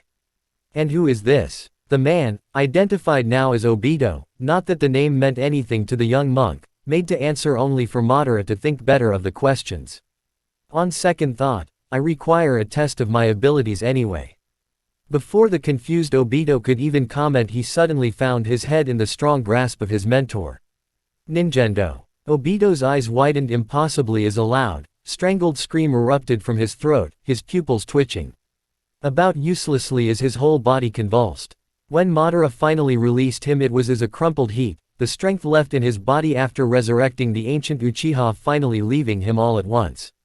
Madara closed his eyes for just a moment before a small smile broke out over his face. Another Rinnegan wielder. That's interesting. I wonder how that came about when I was supposed to be the only true successor to the sage. The man regarded Naruto for a long few moments where Naruto found himself paralyzed in that searching, commanding gaze. This man, the aura he simply radiated, it was like nothing he had ever faced, not even in Nagato. Perhaps my absence from the world prompted some kind of reincarnation. No matter, you and the remaining chakra of the Biju you hold will be dealt with in time. He turned, almost negligently, back towards his crumpled student, looking to retrieve the last of his eyes. Moments later though and his arm snapped up, creating a wall of gravitational energy to cancel out the one that had suddenly been thrown at him. I will stop you. He turned, a look of actual amusement in his eye as he regarded the young blonde standing defiantly in front of him, Haori blowing in the breeze and Shikuju held confidently in hand. Slowly Madara crossed his arms in front of his chest, over the red samurai-esque armor he was famous for wearing both in his prime during the clan era and after his defection from the very village he helped to create. Really? A mere boy standing in front of someone like me. You may possess the Rinnegan child but do not presume to think that places you in the same realm as myself. Naruto's hand tightened around the Shikuju in his hand to the point his knuckles turned white. But if you insist on dancing, at least make me take the first steps. Faster than Naruto could see, he literally couldn't see the Uchiha's hands move, they were so fast. Madara ran through hand seals before holding one up to his mouth. Kaden, Guka Mekyaku. Uchiha were renowned for two things, the Sharingan and their strong affinities for fire jutsu. However, as Naruto saw the veritable tidal wave of flames that were suddenly bearing down on him, he had to be reminded this was a man and not the vengeful form of Amaterasu herself. Knowing that even with the Preta path he would likely suffer severe burns if he tried to absorb this conflagration, he lifted his hands to his mouth and rapidly molded his own chakra. Sweeten. The deluge of water he sprayed out wasn't just a veritable tidal wave, it was a literal tsunami. It was far less refined than an actual jutsu, but with the elemental advantage it managed to overpower the absurdly strong technique, leaving the area blanketed in a sudden veil of steam. However, barely a second later Madara burst from that steam, flying through the air with his reclaimed gunbai in hand as he moved to swat Naruto aside like some irritable insect. It was all Naruto could do not to get his body crushed as he leapt to the side, chains bursting from his body to keep the powerful Uchiha at bay. Gakido. However, as soon as the chakra constructs came close to the man, he was surrounded by a small corona of light that absorbed the chains as soon as they made contact, taking a good chunk of Naruto's chakra with them.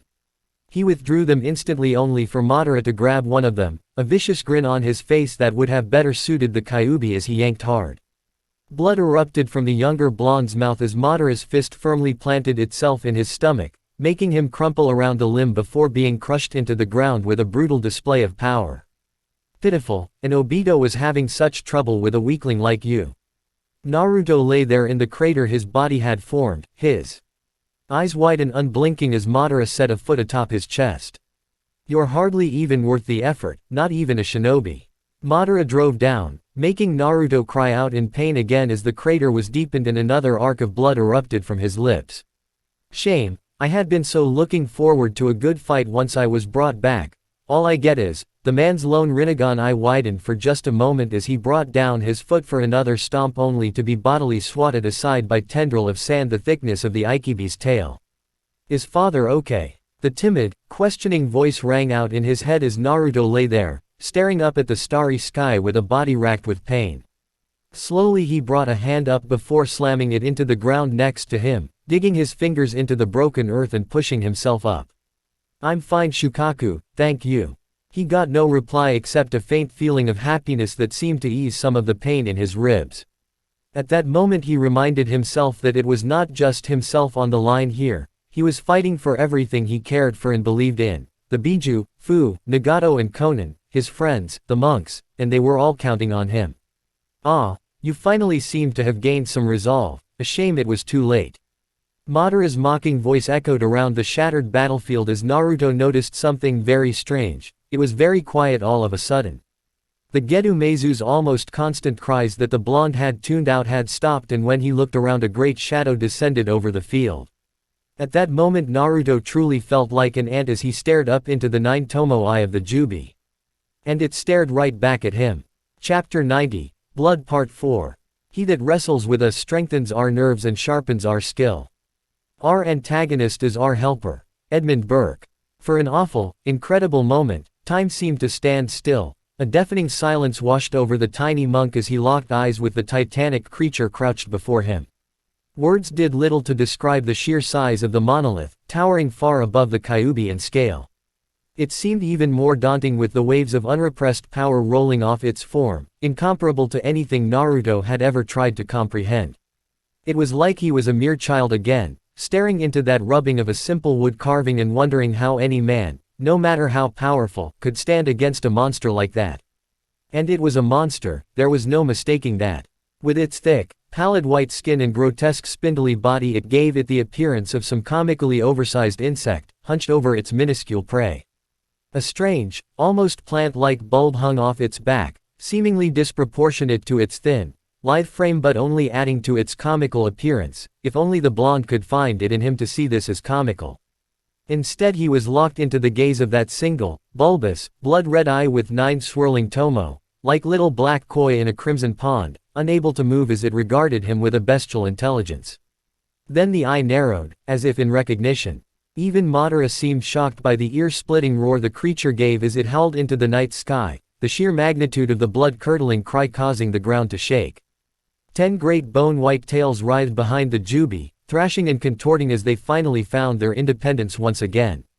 One thin, desiccated arm raised up, great trails of dust following the titanic limb in its long arc through the air. It crashed back down like a natural disaster given intelligence, a tsunami of earth and debris hurtling across the barren plain. It was enough to finally snap Naruto back into reality, the seemingly unbreakable staring match between the Rinnegan and the Jubi snapped like a tennis tether by the wall of earth and soil taller than any building Naruto had ever seen.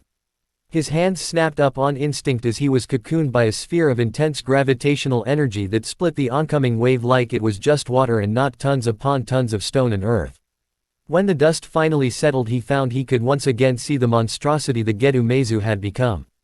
It seemed displeased he wasn't dead. Naruto seemed slightly confused though as a tiny black dot alighted on the beast's head, his eyes widening when he realized it was Madara. The beast didn't seem to agree with his presence there, thrashing wildly in movements that could have Red Mountain apart. Its tails, each tipped with short stubby hands of 5 fingers, tried to grasp the man and throw him away while stick-like limbs tipped with vicious claws scrabbled at a grotesque, undefined face to rid itself of the tiny infestation. However, Madara managed to bat the mighty limbs with bursts of gravity and swings of his seemingly impenetrable gunbai, once again snapping Naruto out of his daze. For a moment he fought with himself, attempting to shrug off the monumental energy the beast released and focusing on himself, using the moment of reprieve to his advantage. He stilled himself, focused on his breathing and his heart as he sunk to the ground, tapping into the unbound energy of nature that was all around him. As he drew in the senjutsu, a feeling of peace washed over him, blowing away the unease as powerful but harmonic energies intertwined with his own. When his eyes opened again they burned a molten gold and the fear he had felt under the Jubi's immeasurable presence had abated. At least enough that he wasn't petrified in place.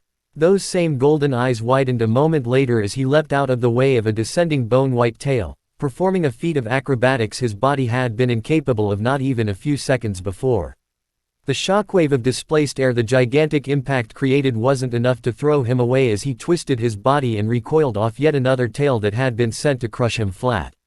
This time though, silvery chains burst from his body, the senjutsu-enhanced serrated tips burying themselves deep into the beast's tail, much to its obvious displeasure if the second ear-shattering roar was anything to go on. As the tail slammed into the ground, Naruto managed to place himself in quite possibly the most idiotic and ill-fated position he could have, right beneath it. For just a moment the Jubi seemed to ignore Madara's presence on its head, its lone red eyes flicking over to where it felt the familiar, sage-enhanced presence underneath one of its tails. Had anyone been in tune with the creature's bestial emotions they would have felt the immense satisfaction that rippled through its primitive mind. At that moment Madara started racing through hand seals, only to be paused as the Jubi's entire body shook and its single bloody eye widened in shock. Naruto groaned lightly, the weight of the tail and the strain the impact it had with the ground really doing a number on even his durable body. However, a moment later he sucked in a deep breath, gritted his teeth and grunted with incredible exertion as his fingers, temporarily deconstructed into knife-like appendages, dug into the beast's flesh, giving him enough grip for the foolish, idiotic thing he was about to try. For just a moment, as his muscles strained and his eyes glowed with pure determination, he wondered what Tsunade would think if she could see how recklessly her technique is being used. He cast the thought aside though as he diverted all his concentration into lifting the jubi. Grah! His body trembled as the earth below him cracked. The combination of the strength technique, the natural body enhancement the Rinnegan gave and Naruto's own senjutsu-empowered strength dragging the tail up and off of him, but not stopping there. Madara's own Rinnegan eye widened in both surprise and amazement as, by a single tail, the jubi's body lurched into the air. It followed an impossible flight path as it flailed madly, suddenly not in control of its own movement but that only lasted a moment before it bodily crashed into the earth again.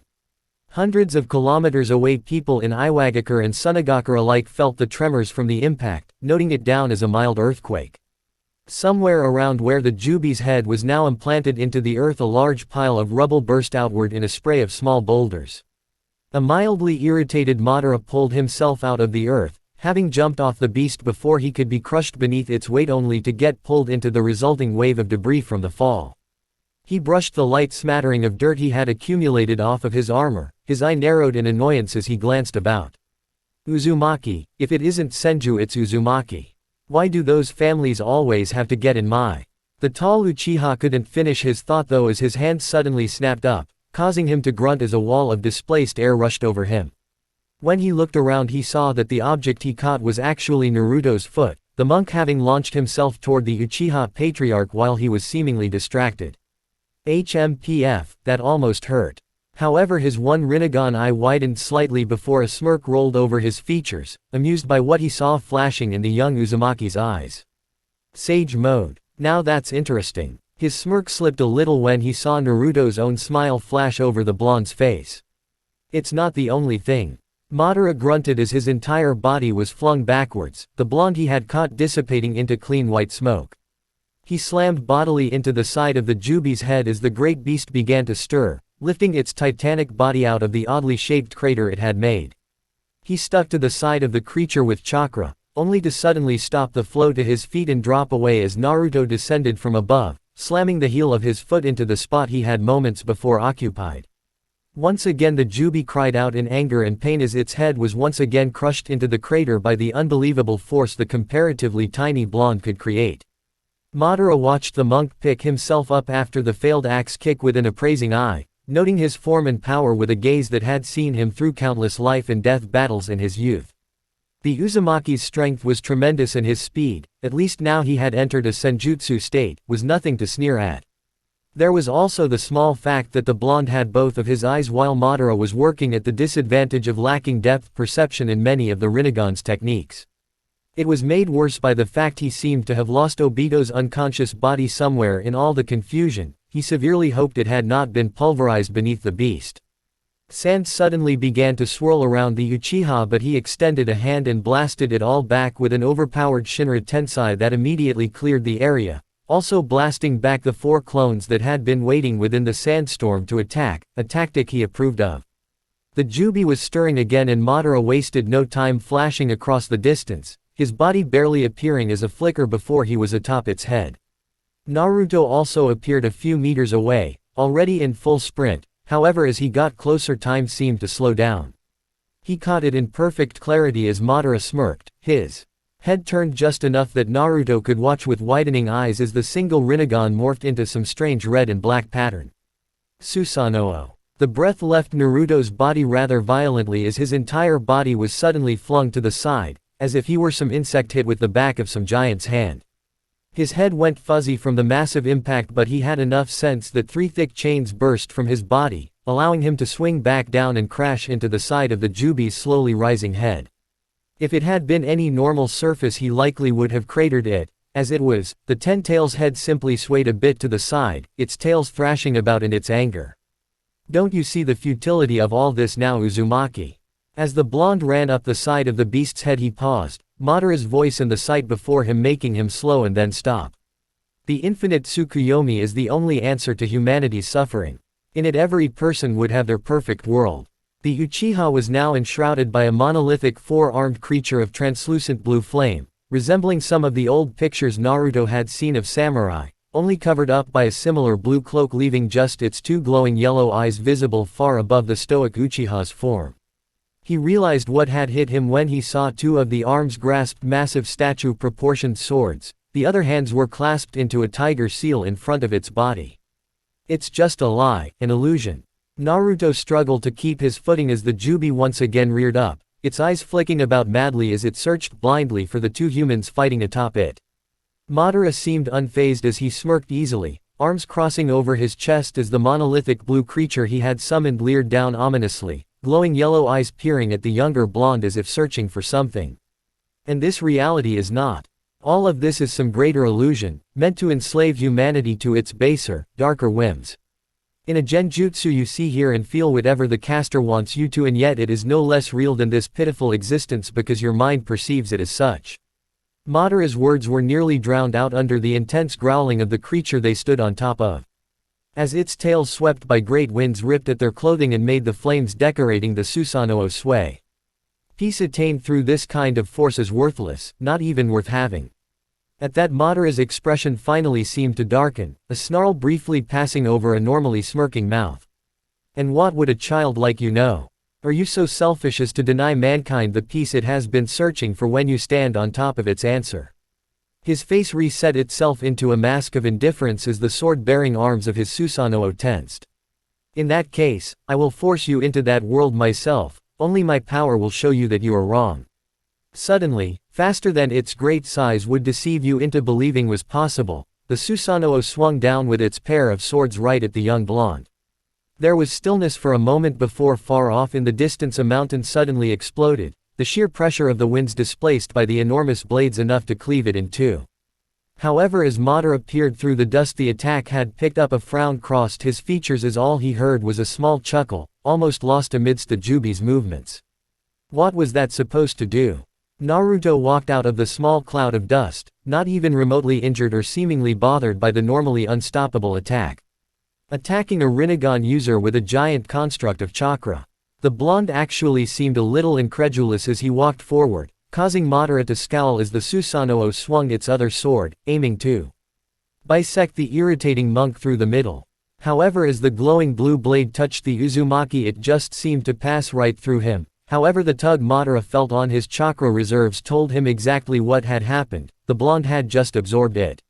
It took a moment for the Uchiha patriarch to process that his Susanoo, the strongest technique offered by the Mangekyo Sharingan, for the longest time his strongest technique, was completely useless against this mere boy. Once it did, his scowl only deepened as the lumbering chakra construct faded away.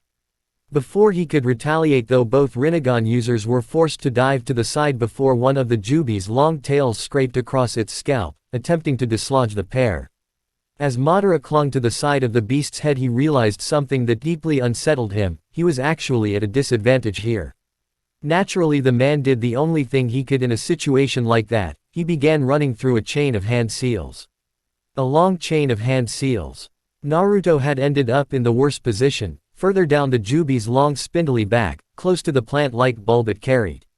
He was currently dodging its vehement attempts to get him off, namely by slamming its own tails all over its body until it felt something squish. His senjutsu-enhanced speed and the naturally lumbering movements of such a large creature were enough for him to dodge for now, but he wasn't sure how long he could keep it up, and the Jubi was offering him no avenues of escape. However, after a few moments of this intense dodging, it didn't seem to matter anymore as the Jubi's tail suddenly stilled, twitching lightly in the air as the beast gave out one long guttural roar.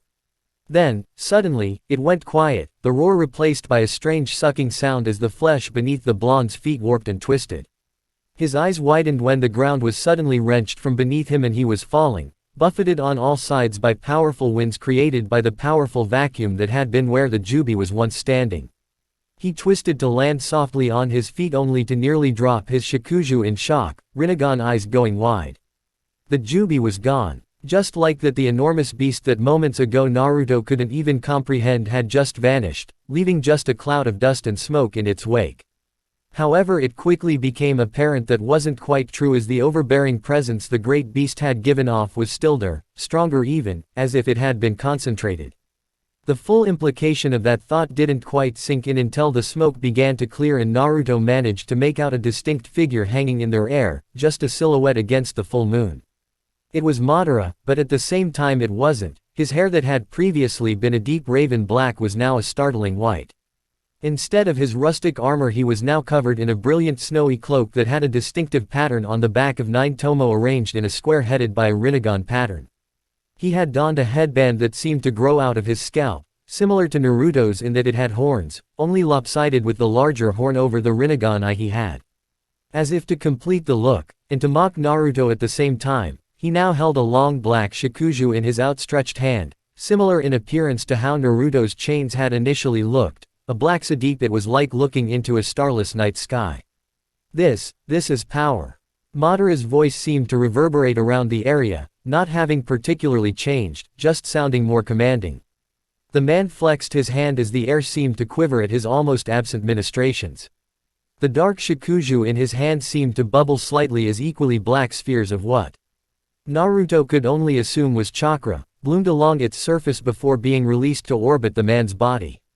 Despite knowing it was chakra, and seeing it was such with his own Rinnegan, something told Naruto that he did not want to try and absorb those spheres. He couldn't be sure why, just an unsettling gut feeling they gave off. His suspicions were only strengthened when Madara's vision suddenly snapped towards him, his lone Rinnegan eye regarding him with mirth. The idea of it seemed absurd, but with his new appearance seemed to come a mild change in personality as the man grinned slightly. Suddenly, and luckily still within Naruto's ability to perceive things, one of the dark spheres shot towards him, elongating slightly with the sudden shift in direction and speed. Shinra Tensei. Naruto's hand shot up, but the sphere sped right towards him all the same, shearing through the wall of gravitational force like it was just a light breeze. The blonde flinched as the sphere got within a few meters of him, only for a wall of sand to interpose between the two. Uncaring for what exactly just happened and thankful that the sand seemed to at least slow the sphere if not stop it, Naruto threw himself bodily to the side. He watched from the corner of his eye as the black substance sheared right into the ground where he had stood, passing through like it was air and not slowing for a second. Another, thicker wall of sand appeared behind him as a second sphere tried to sneak up on him. For some reason, even with his senjutsu-enhanced senses, he couldn't feel this strange, unnatural substance's presence. He was just glad that for whatever reason the sphere seemed to be slowed by the sand, even if it didn't take them all that long to pass through anyway. Shukaku will always protect father. Naruto was a little surprised by Shukaku's happy voice suddenly speaking up in his mind, although he didn't let it show as chains ripped from his side to pull him out of the way of another black sphere. Shukaku is right, Naruto. Madara has become far more powerful. You will have to rely on us if you want to have any hope of defeating him. This time it was Kurama's voice cutting in, and the thought made Naruto frown slightly as he shot off a blast of chakra from his reassembled arm. The sphere he was aiming at moved to avoid it, making Naruto smirk. If they had to avoid it, then there was a chance he could damage them. However, he was so caught up on this sudden revelation he was just unprepared for Madara to suddenly appear in front of him, dark shakuju raised and an amused smirk on his face. You just continue to amuse me, Uzumaki, trying even when you must know it is hopeless. His short monologue was the only thing that gave the blonde time to lift his shakuju, holding it up in front of his as the two monk staffs met. Madara's strength was monstrous though, and Naruto could feel the ground beneath him cratering from the sheer force the Jubi Jinchuriki was placing on him. However, that was the least of his worries as he noticed a tiny crack begin to appear where the two staffs were touching, and it wasn't on Madara's. There was nothing he could do except watch as the crack grew in sync with Madara's grin until, with a noise oddly reminiscent of a tolling bell, the shakuju snapped. Time slowed immeasurably as Naruto felt his feet leave the ground, watching as the two halves of the staff he had carried for 6 years, the staff that had seen him through his adventures and had almost become as much a part of him as his own arms, just broke. There was no explosion of energy or terrible noise, the simple wooden stick snapped as wood was bound to do, with a few splinters flying out. Then time snapped back into place and Naruto was sent hurtling back, only having the sense to twist his body at the last moment and grab the ground to right himself, skidding to a stop in a 3-point stance. He watched as Madara stood on the ringed half of the broken shakuju, cracking it further with a grin. There will be no need for useless relics of a forgotten age in the infinite Tsukuyomi. Suddenly reservations about using his tenant's power seemed trivial, the previous stalwart reasons he had avoided tapping into that immense well of power becoming forgotten as he looked at that man's smirking face. The air around Naruto began to ripple and contort as a visible nimbus of light began to shroud his body, a single tail rising up before shrinking back down. Madara was able to see with perfect clarity as a single tomo appeared in the outermost ring of Naruto's Rinnegan, at least until the entire area they were standing in became shrouded in shadow. The newly awakened Jinchuriki of the Jubi looked up with moderately widened eyes as enormous pillars of sand, that were slowly taking on the appearance of arms, rose high into the sky. They were comparable to the Jubi's arms themselves, although thicker and with blue vein-like patterns crisscrossing the construct's surface. That was all he got time to admire before they suddenly swung down, buffeting the area with shockwaves of wind. However, Madara just lazily raised his hand, watching as one of the black spheres rose up and stretched out into a thin but wide shield. There was a deafening boom and a rush of air, and when the smoke cleared it was obvious the sand had done nothing against the dark shield. However, when Madara looked over to where Naruto had stood, he only saw a few wisps of aimless sand. He batted the chains that suddenly appeared to the side with ease, catching a kick with his knee and the following scissor with the tip of his shikuju. But as he moved to bat the irritating blonde away, tens of spikes of sand snapped out of the ground, easily blocked by a hasty shield of the black substance but a little too close for comfort. Then Naruto was on him again, twisting his body to lash out with hands that suddenly seemed to be wreathed with virulent blue flames. Madara's visual prowess was able to catch a second tomo enter that outermost ring in his eye before he was forced to move his head out of the way of a lightning-fast strike aimed for his eye. Naruto was suddenly faster, and while Madara still considered it hardly within his realm of concern as he easily moved out of the way of each precise strike, it was moderately disconcerting. He could feel the heat from the unnatural flames licking at the boy's hands, fingers curled to resemble claws, as well as his feet. "You can trust in us, Naruto, like you managed to make us trust in you." Matabi's dulcet tones drifted through the boy's mind, only spurring him on as he struck faster, stronger and with more determination.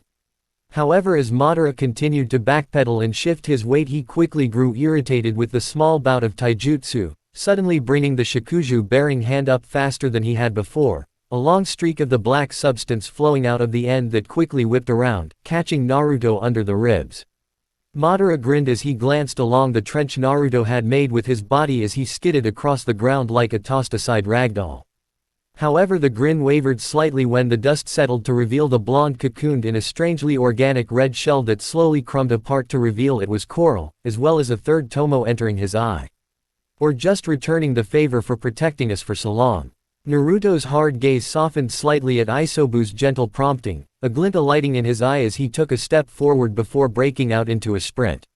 Madara sent more black spheres at him, but they were either partially blocked by walls of sand or gracefully flipped over as Naruto descended to running on all fours, his hands and feet still bathed in iridescent blue fire. "Show him that the Biju aren't to be underestimated." A vicious grin that wasn't entirely his own spread over Naruto's features as he got in close to Madara, Son Goku's words echoing in his mind as he absently raised his hand to cancel out a powerful Shinra Tensei and barreled through the resulting aftershock, the heat around his limbs suddenly intensifying tenfold.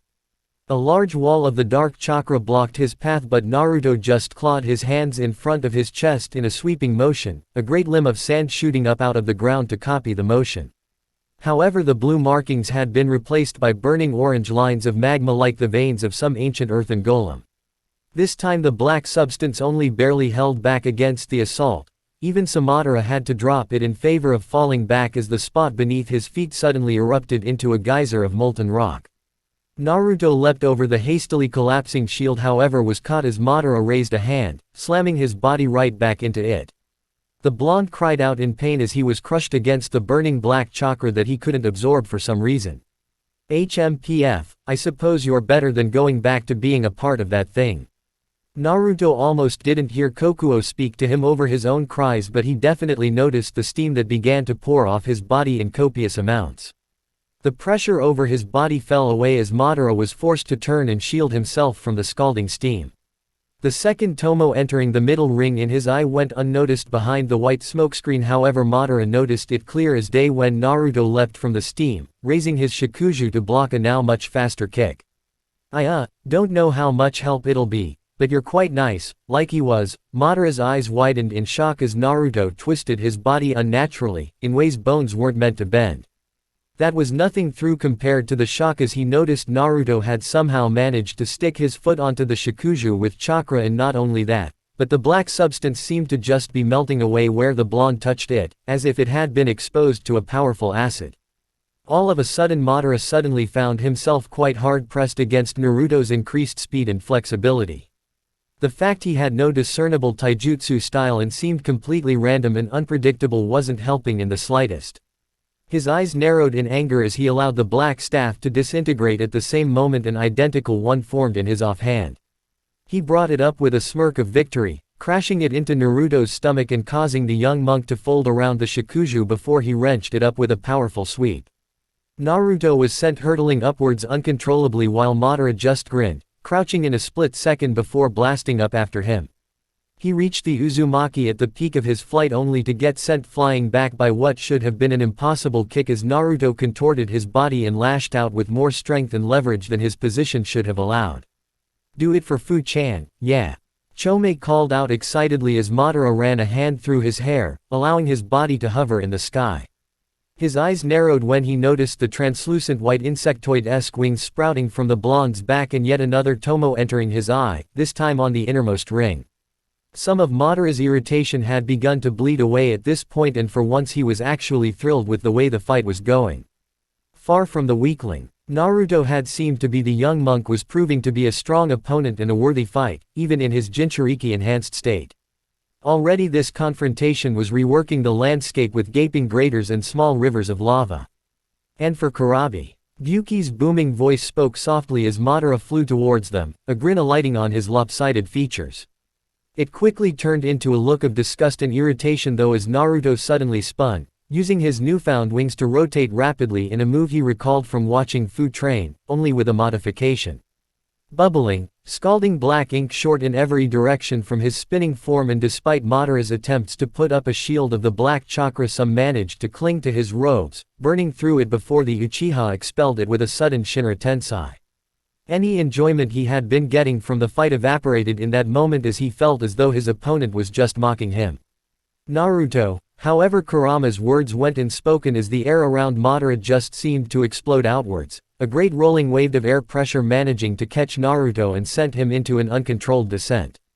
Something about the wave seemed to destabilize the wings of chakra on his back, and Naruto suddenly found himself falling rapidly.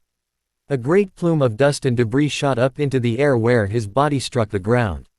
Enough of this. I have delayed long enough putting up with your pointless resistance because it was amusing, but it grows tiring now. Madara floated down to where Naruto was trying to pick himself up out of the surprisingly large crater his body had created.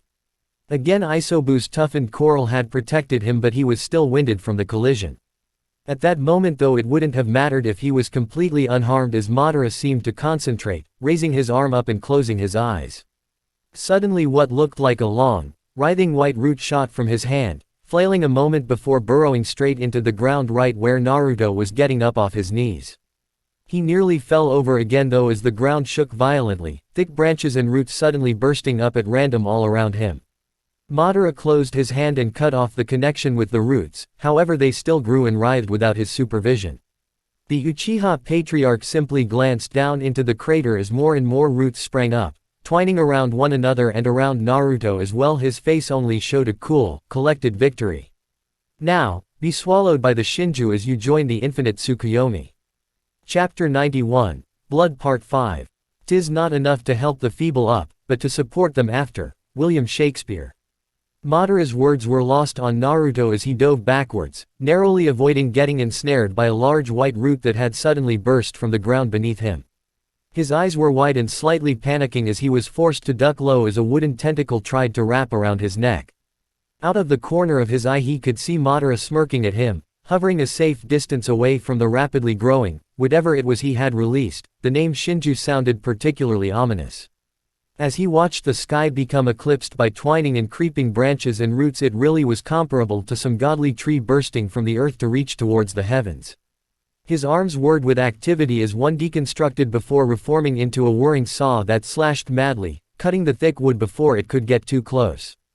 The insectoid wings on his back that had managed to reform buzzed madly as his eyes flicked about, searching for any opening in the rapidly closing maze of wood and plant life growing around him.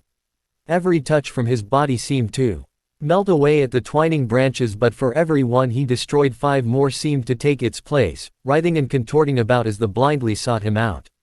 He gasped in shock as a smaller, thinner wooden root suddenly wrapped around his arm like a whip. Almost instantly the blue glow pervading his body dissipated, leaving him breathless and drained.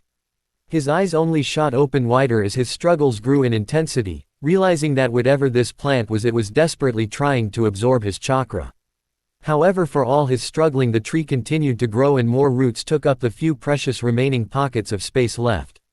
Another branch snagged his foot and he quickly sawed it away, only to have that arm jerked back as a wooden tentacle snaked around his wrist.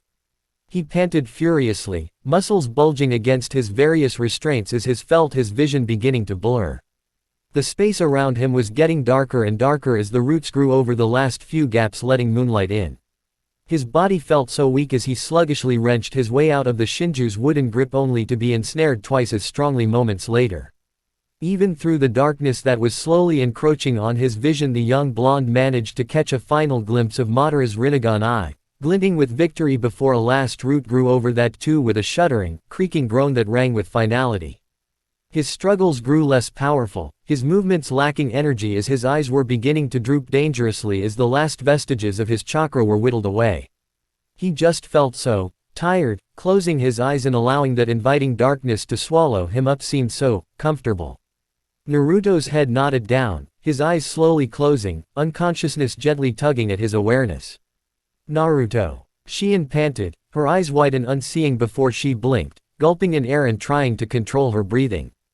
She had shot out of bed suddenly, her eyes showing an odd kaleidoscope of colors for a brief instant before returning to their normal violet hue. Her white shirt was soaked in sweat and clung to her skin, causing goosebumps to rise up along her delicate, pale arms as the cold night air chilled her. She sat there a moment, clutching worriedly at the collar of her shirt as she glanced about, her breaths shallow and irregular, interspersed with slight gulps as she vainly tried to stop her heart from beating out her chest. Since Naruto had left Oni no Kuni, her visions had become few and far between, their land becoming relatively peaceful and quiet without the looming threat of Morio hanging over them like a storm cloud. However, it was unlike anything Shion had ever felt before in her visions, a deep-seated, inexplicable terror that had surged up inside of her. Her dreams seemed vague and out of focus now that she was awake, but what had caused her fear was the terrible blood-red eye hanging in the sky, 9 obsidian tomo swimming through its crimson surface. Priestess. Predictably, Taruho threw open the sliding door to her room a moment later, by her side in a second as he checked her over. The young Miko brushed him off quickly though, composing herself as she absently straightened her hair, missing the gentle tinkling that her bell used to give off, but smiling just a little as she thought about the young man she had given it to. "I am fine, Taruho, there's no need to worry." The attendant seemed unsure for a moment as he took in the young girl's disheveled appearance, but nonetheless bowed his head and left the room. Shion stayed sitting there for a few more minutes, her eyes unnaturally drawn to the bright full moon hanging stoically in the sky. For just a moment she could have sworn it was interposed by that same bloody eye she had witnessed in her dream, but shrugged it off, only a slight chill passing down her spine to make her feel ill at ease. "Be safe, Naruto, please." Her mumbled words as she lay back down to sleep provided her little comfort though. "Gaara, what are you doing?" The young crimson-haired man shifted his teal eyes from his stargazing down to the teenager tiredly lifting her body up onto the tiled roof of the inn they were staying at for the night. "I couldn't sleep." His quiet voice did little to rouse the girl as she wiped at her eyes, a cute yawn escaping her lips as she slowly clambered up to roof to sit next to him, a little too close for them to be just casual friends. Oh, she didn't need to ask to know why. Gaara didn't often sleep, more from habit than anything else. Growing up while keeping Shukaku at bay, it had become more of a luxury than a necessity, and the russet-haired boy could often go weeks without needing even an hour of shut-eye. The two sat staring up at the star-filled sky for a few quiet moments, It was very clear out in the countryside of Cha no Kuni, and Sasama's tired eyes were drifting between the different constellations she could remember. The moon seems too bright tonight. The orange-haired Fuma clan girl blinked before looking around at her friend in confusion. She had known ever since he rescued her those long years ago in Ta no Kuni that he had the penchant to be mysterious and vague, but she had come to accept that part of him. So much so that when he had finally decided to move on and refused even more of her clan's hospitality, she came with him. He hadn't seemed all that keen to have her along, but later on she realized it was just because he was unused to interaction with people as a whole. You say the weirdest things sometimes, Gaara. The former Jinchuriki said nothing in return, but that was okay. Sasama had grown used to his long, quiet pauses and had long ago stopped expecting answers when instead she could find them in his deep, teal eyes.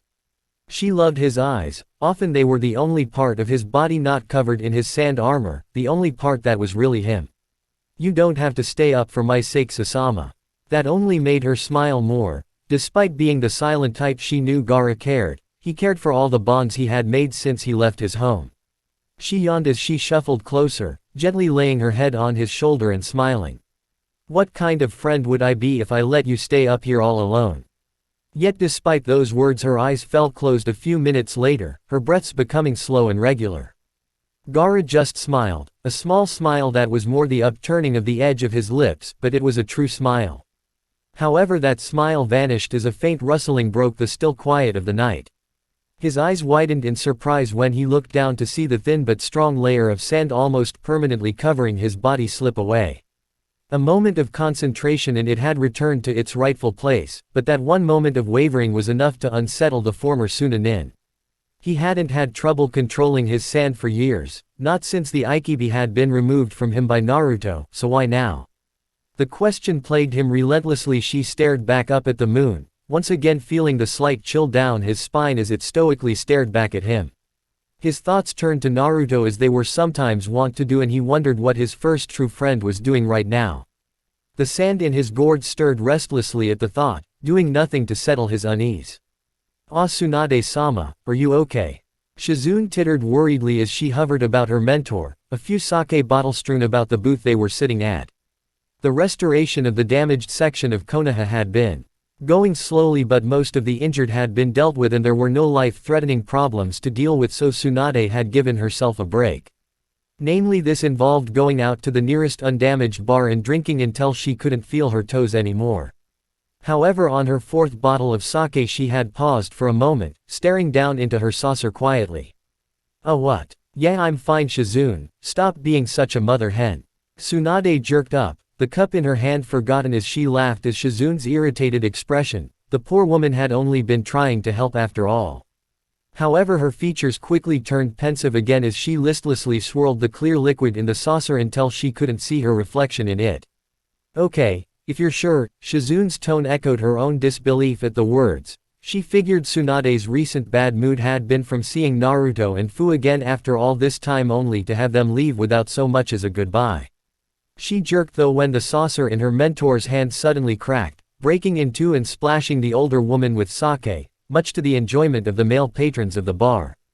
As Tsunade cursed her misfortune though Shizune couldn't help but stare at the little saucer, snapped clean in two. It was a very unnatural break and for some reason made her incredibly uneasy. "Oh geez Shizune, stop looking at the damn cup and get me a napkin or something. You stare like that any longer and you'll remind me of Sarutobi-sensei with all his bad omen nonsense." The younger woman was snapped out her daze and quickly moved to comply with her Shisho's request. However, she couldn't help but look back at the broken saucer, wondering why a chill had passed down her spine. Chukaku coughed into his hand, his brow furrowing in exasperation as once again he was forced out of his meditation on the whims of his feeble body. A sigh escaped his lips as he pulled his tired bones out of his cross-legged stance before cracking his neck. He was just becoming too old for all this, and it had begun to show with this recent cough he had picked up and couldn't get rid of. Chiriku had urged him to get it seen to, but he had shaken the man off. If it was his time, then it was his time, no use making some big fuss about it or drawing it out. He sighed though, knowing it wasn't quite true. He would like to see Naruto again if he could just hold out for that long. It was a selfish wish, but the old sentimental side of him would like to see the young boy that had considerably brightened up the temple with his mere presence. Still, he knew there was no use worrying over the thought, so he just smoothed out his robes and walked back over to the tatami mat he enjoyed meditating on the most. It was the spongiest. However, a frown marred his usually serene features when he noticed a small tear in the corner of the old mat, allowing another sight to escape his mouth as he shook his head. The temple was old, older than he was, and it too was beginning to show. That thought though elicited a small smile from the old monk as he fondly rubbed a hand along a wooden beam. Gracefully growing old together, eh? He chuckled, but it quickly descended into a small fit of coughs that had him holding onto the same beam for support until it subsided. Well, maybe not so gracefully in my case. He let out a long breath, glancing up at the darkened sky he could see from his window. The moon was big and full tonight, normally excellent conditions for meditation and relaxation. All the same, Chukaku just couldn't get into it. Something was just off. Sora allowed his head to flop back onto the cool ground with a welcome sigh, smiling lightly as he let his body be warmed by the invitingly crackling fire he had set up. The small clearing he had found was beautiful, with a clear little stream bubbling away to the side and dense patches of multicolored flowers strewn about in methodical chaos. He never once regretted his decision to travel away from the temple for a while. Already he had gotten to see sights he could have only ever dreamed of living with the monks. Just like his namesake, the sky was really the limit for him right now. So why did he feel so uneasy right now? For a few hours now, as he went about setting up his camp and just generally relaxing, the strangest chill had worked its way into him. It was a warm night and the fire was lighting up the small clearing well, so he had trouble understanding where this unsettling feeling was coming from. He tried to put it out of his mind and thought instead about what he had seen on his travels, his hand naturally snaking up to fiddle with his Magatama earring as he often did when idle. "Ah, damn it." He cursed lightly as the fragile ring that secured the small white bead to his ear snapped, immediately making his scrabble about in the grass until he found it. When he did, his eyes widened slightly, forcing him to hold it closer to the fire just to be sure of what he was seeing. Sure enough, as he turned the little white bead, he saw a tiny crack snake its way from the point all the way up the earring.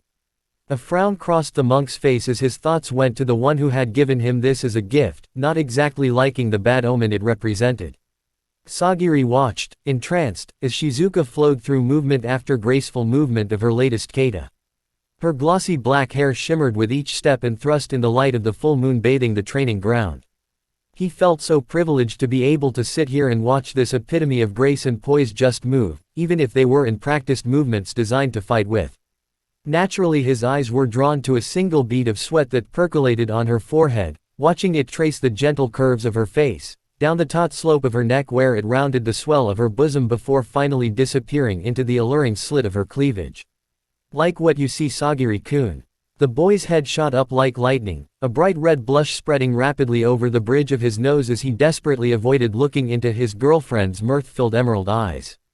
She had just finished her set, ending with implanting a few shuriken in a nearby tree in the vague pattern of a flower, only to glance up and see her boyfriend's wandering gaze. It was so fun to rile the poor merchant up, especially when he lacked the emotional training all Nadeshiko Kunoichi went through.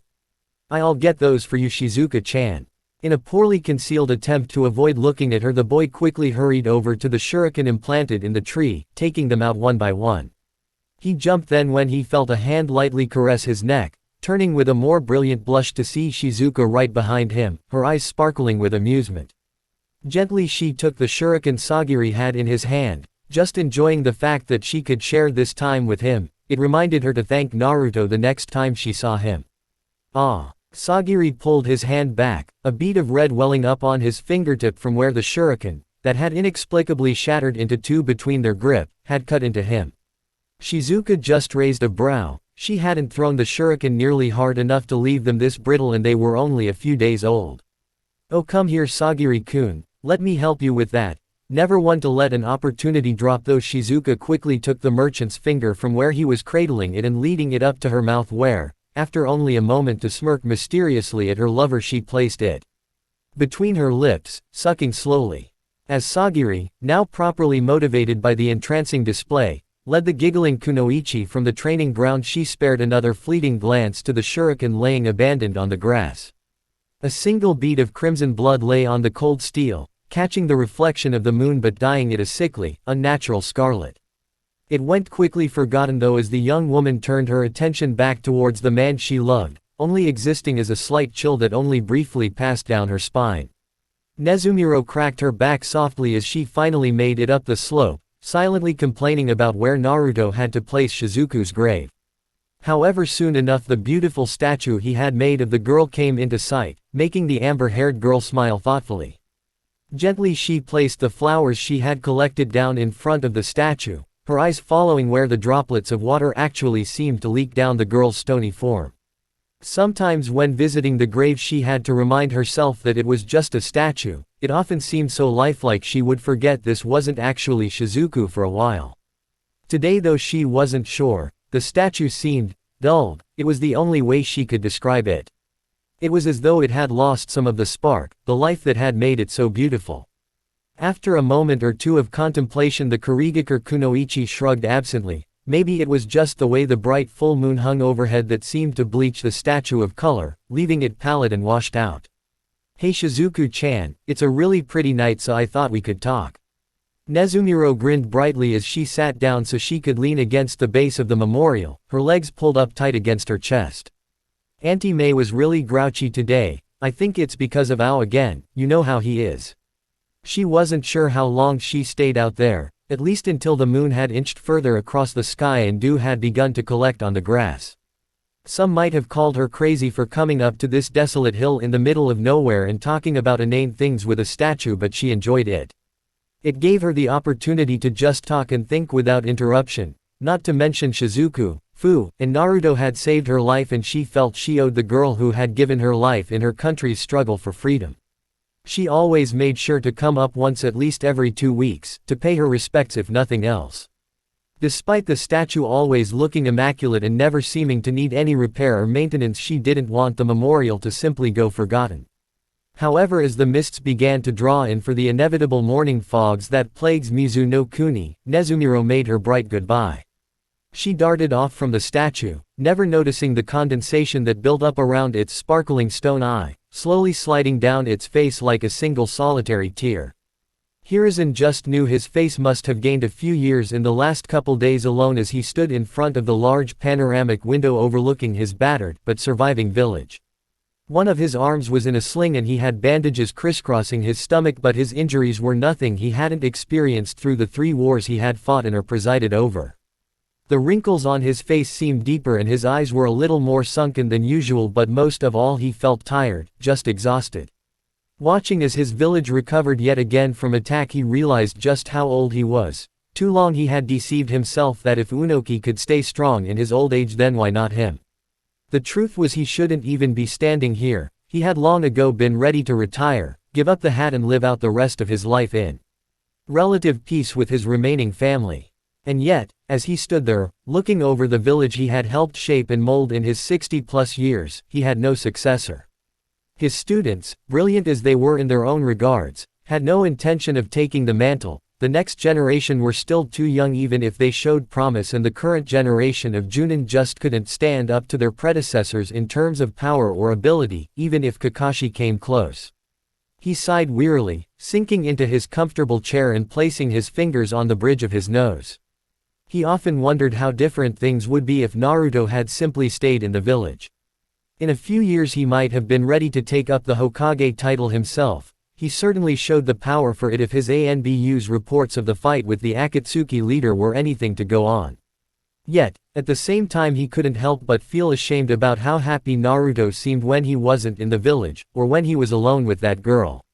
What did that say about his treatment within the village for the short time he lived there? Another long-winded sigh escaped him as he looked towards the Hokage monument, always within view so that it seemed like the past Hokage were always watching over him, measuring what he did. In particular he stared up at the Yondaime's face, wondering just how much he had failed his legacy. It had sustained a little damage in the fight with the Akatsuki, a few new cracks spidering out over his handsome stony features. Despite what his students might say, Sarutobi was hardly a superstitious man. Yet as he looked up at that firm, stoic face carved into the mountainside, he felt a brief chill pass through his bones. Tayuya nearly spat out her drink, laughing raucously as Haku grinned, holding up a little ice sculpture of Hinoka. The girl in question just huffed with slightly over-exaggerated irritation, crossing her arms under her chest and pouting. She wouldn't have minded normally. Haku's sculptures were often incredibly good, capturing the likeness of whatever it was he was copying down to the freckles.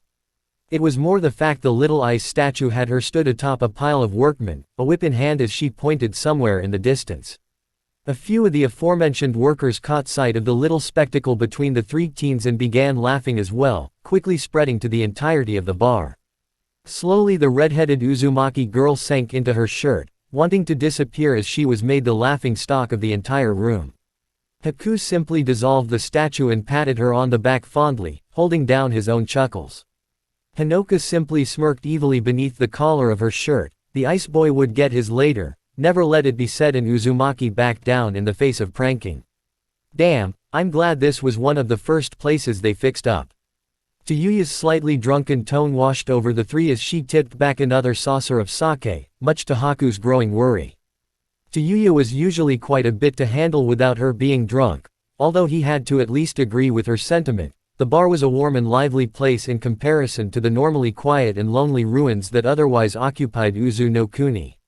Later on, figuring Tayuya had probably had enough, he bid Hinoka farewell as he carried the other Uzumaki girl home on his back, trying not to wince as she sang to herself in her moderately tone-deaf slur, quite loudly. They passed a few workmen on the path back and Haku nodded politely, even as Tayuya jeered quite merrily. The workmen had been a rather recent addition to the island, simply showing up one day around a few weeks ago for a reconstruction job. Apparently someone had hired nearly the entire island of Nami no Kuni for the reconstruction of Uzushiogakure. When asked how they were supposed to pay for such an undertaking, a kindly but often drunken old man called Tazuna had told them it was all paid for by an anonymous donor.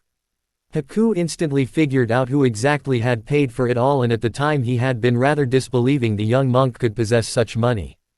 However, belief or not, the job had been taken, and ever since the Nami countrymen had been there to stay, and slowly but surely Uzushio was being restored to a semblance of its former glory. They didn't say anything, but Haku had a suspicion Hinoka and Tayuya secretly hoped that as word spread about the rebuilding, the spread-out Uzumaki clan might once again come together in one home. It often amazed him how much family meant to those two once they realized they actually had some. Walking into one of the apartment blocks that had been set up as temporary living accommodation until more substantial housing could be built, he quickly unlocked his door, or at least attempted to, as a giggling Tayuya constantly batted away his hand, seeing as some kind of game. All the same, he eventually managed to make it inside before throwing Tayuya onto the bed, much to the girl's drunken joy. He ignored her sloppy, seductive calls from the bed as he got ready for the night, quietly smiling to himself from amusement. His girlfriend was a funny drunk. However, as he walked back into the bedroom, he noticed something off. Along the windowsill that he could clearly see the bright, full moon out of, were a row of small, immaculate ice sculptures. They were of each of his friends, including Fu and Naruto, the last two intended to be presents when the two finally returned to Uzushio. However, the figure of Naruto was cracked clean in half, a pool of melted water collecting around the two fragments. For a moment he wondered if Tayuya had knocked it over, but the girl had passed out in a rather undignified manner on the bed. It was easily fixable and shouldn't have really been a concern, but his eyes were drawn to the fact that with the way the figure seemed to be melting, it looked as though Naruto was crying. He tried to shake it off as he shifted Tayuya into a position that would actually allow him to get onto the bed, but try as he might he couldn't rid himself of the uneasy, unsettling feeling that came over him. The world around Naruto was dark and cold, like he had fallen beneath some frozen lake. His body was sluggish, unresponsive, and so very weak, it felt as though freezing iron chains held down his limbs. With every breath he heard his heart beat loudly in his ears, slowly getting slower and slower, like some teetering lullaby allowing him to drift away. Where to he couldn't say, but right now, anywhere else seemed inviting and warm compared to this dark, freezing void he was trapped in. Oh, his breath quickened as he felt a gentle tug on his shoulder, his heart jumping in shock as it seemed to pull him back. He wanted to lean into the touch, but his body was so heavy, so cold that he just couldn't. He felt the warmth linger for a moment before that too disappeared, leaving him all alone again. Yuto, He felt it again, a tiny bit of warmth latching onto his shoulder that he desperately tried to latch onto, frantically hoping that it would stay like a ray of light amidst a darkened storm. However, soon it slipped away like the last time, like some cruel taunt placed in front of him that his weighed-down body would never be able to reach. Naruto. Again, he struggled, forcing his tired, aching body to turn, to do something so that the warmth wouldn't leave him. He couldn't take it again. A low, exerting grunt escaped him as he fought against his restraints with everything he had left. It wasn't enough though, it was like the weight of the entire world sat on his shoulders, it was just insurmountable. Naruto, if his head could have snapped up it would have, as it was a pair of dim-lidded Rinnegan eyes managed to open, just a crack. Naruto, it's okay, you're not alone. Even this much was tough, but gradually he battled through it, opening his eyes, desperate to see who was talking, desperate to know who that warm, soft voice belonged to. It was so filled with warmth and compassion Naruto felt like the void was being pushed away by its mere presence. He had to know, had to. You were never alone. Naruto froze, his eyes fuzzy and half-lidded as he craned his neck against the roots securing him in place. He could barely make out a blur of long red hair before he blinked it away, the warmth that voice gave him pushing away the dark and the cold. A gentle smile, two bright, vibrant purple eyes, a mane of long, beautiful red hair. Her body was insubstantial, barely even there like a ghost, and behind her there was a tall blonde man, his features strikingly familiar. Naruto couldn't know if it was delirium from chakra exhaustion or just his mind going insane, but as he saw those two smiling softly at him, their eyes filled with pride, he saw others begin to appear behind them. Fu, Tayuya, Haku, Shizuku, Nagato, Konan, Sora, Shizuka, Nezumiro, Chukaku, Chiraku, Sarutobi, Iyame, Tyuki, everyone who had touched his life was standing there like wispy wraiths, smiling and urging him on with silent words. Another jolt of warmth ran through his body, filling him with energy he hadn't realized he even had, and when he struggled to turn his head again he saw the Biju, standing on his other side, their own eyes filled with determination. Kurama had laid a single great paw on his back, where the warmth seemed to be coming from. His breaths came out stronger as his eyes narrowed, the ground beneath his feet cratering as with a great cry of exertion he pushed. The roots seemed to writhe at his activity, but he didn't care. Even as they grabbed at his limbs and wrapped around his neck he just pushed harder. More arms burst from his shoulders, pushing with him like the helping hand of comrades. His arms started to vibrate from the exertion, but even as he felt the muscles strain and begin to burn he carried on, the people behind him slowly vanishing one by one until just those two remained, standing on either side, hands on his shoulders. We know you can do it, Naruto, we know you can do anything. The blonde's teeth clenched together as he roared out his pain and frustration, pushing with everything he had, with the strength he had been given. Shinra, he never noticed a cloak of pure white chakra with the consistency of a flame seemed to materialize out of the air to alight around his shoulders, a brilliant snowy houri that billowed out around him in an unseen wind. His eyes glowed brilliantly, 9 tomo spinning excitedly along their rings as he poured in every last ounce of energy he could feel in his body. 10. Say. Then everything went white. Chapter 92, Blood Part 6. If you want a happy ending, that depends, of course, on where you stop your story. Orson Welles. Madara floated far away from the Shinju, watching with mild curiosity as the strange, almost vine-like construction of the supposed god tree finished twining together with a final shuddering groan of wood. His eyes moved up to the top of the branchless tree where a large flower looked ready to bloom, a victorious smile passing over his features. He didn't really care if this over-glorified plant really was some kind of god. He was an Uchiha, he would harness its power regardless.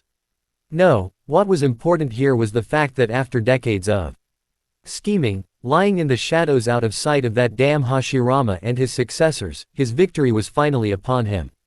The other Rinnegan user was dealt with, not that he ever stood a chance, not to mention the irritating Jinchuriki was trapped somewhere beneath the Ten Tails' true body. His chakra would be absorbed and the god tree would be fully restored without the need for all of Obito's silly little modifications. The boy was talented and his Mangekyo was useful for sure, but he lacked the raw power needed to fully see his vision through. At that thought Madara frowned lightly, his eye morphing into its Sharingan form as it scanned the battlefield in search of his apprentice's body. He would be needing his other eye when Responding to the sudden change, Madara's eye automatically flicked over the Shinju as the entire tree suddenly shook with a tremendous force. Entire roots, longer than many villages were wide, were ripped from the ground and the Shinju itself swayed. He couldn't see it, but the eye nestled in that flower high above him widened in fear and shock as its petals shuddered with the unnatural force. It calmed moments later, but it left the Uchiha patriarch rather perturbed. Finally, though, he put it up to the last futile struggles of a worthy adversary and left to look for his wayward pupil in his missing eye. A different set of Rinnegan eyes slowly opened to a very different scene as Naruto blearily stood up, or at least he thought he was standing. Wherever he was didn't seem to have a discernible floor. It just appeared to be a long, endless white void with no up or down, no ground or sky, and not even a visible light source, although he could see his own hands just fine. It was all rather disorienting, and when he took a step forward he was fearful he would just slip down into that bottomless nothing and be lost forever, falling, or maybe ascending. I assure you, this is a new experience for myself as well. Naruto whirled at the androgynous, monotone voice, his eyes wide and surprised. It had sounded as though it was right next to his ear. However, when he turned there was nobody there, further confusing him and causing him to slowly grow more frustrated. He took a breath, calming himself, and sat down on the non-existent floor in a simple cross-legged position and focused on the flow of his chakra. It was the only thing in this white hell that was familiar and comfortable. Meditation. He was fond of that strange human practice also. Naruto opened his eyes but was once again met by nothing but the empty space before him, no owner of the voice to be found. Then again, I find a great deal of what your race does to be strange. I suppose that is our differing natures.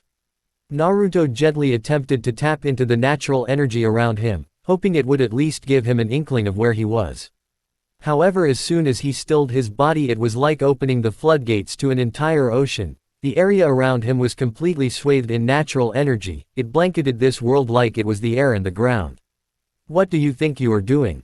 The voice still held a steady monotonous quality, but Naruto could feel the sheer hostility in those words as he desperately stemmed the flow of the senjutsu to his body before he was overwhelmed and consumed.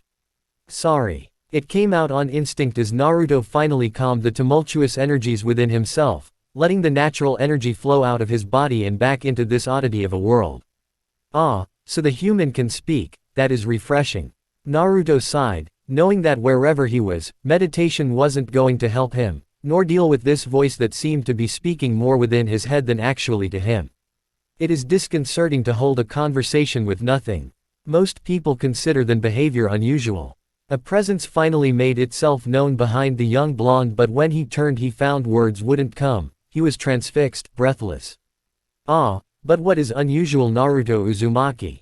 Before him stood a goddess. Other words failed to accurately sum up the presence this one woman had.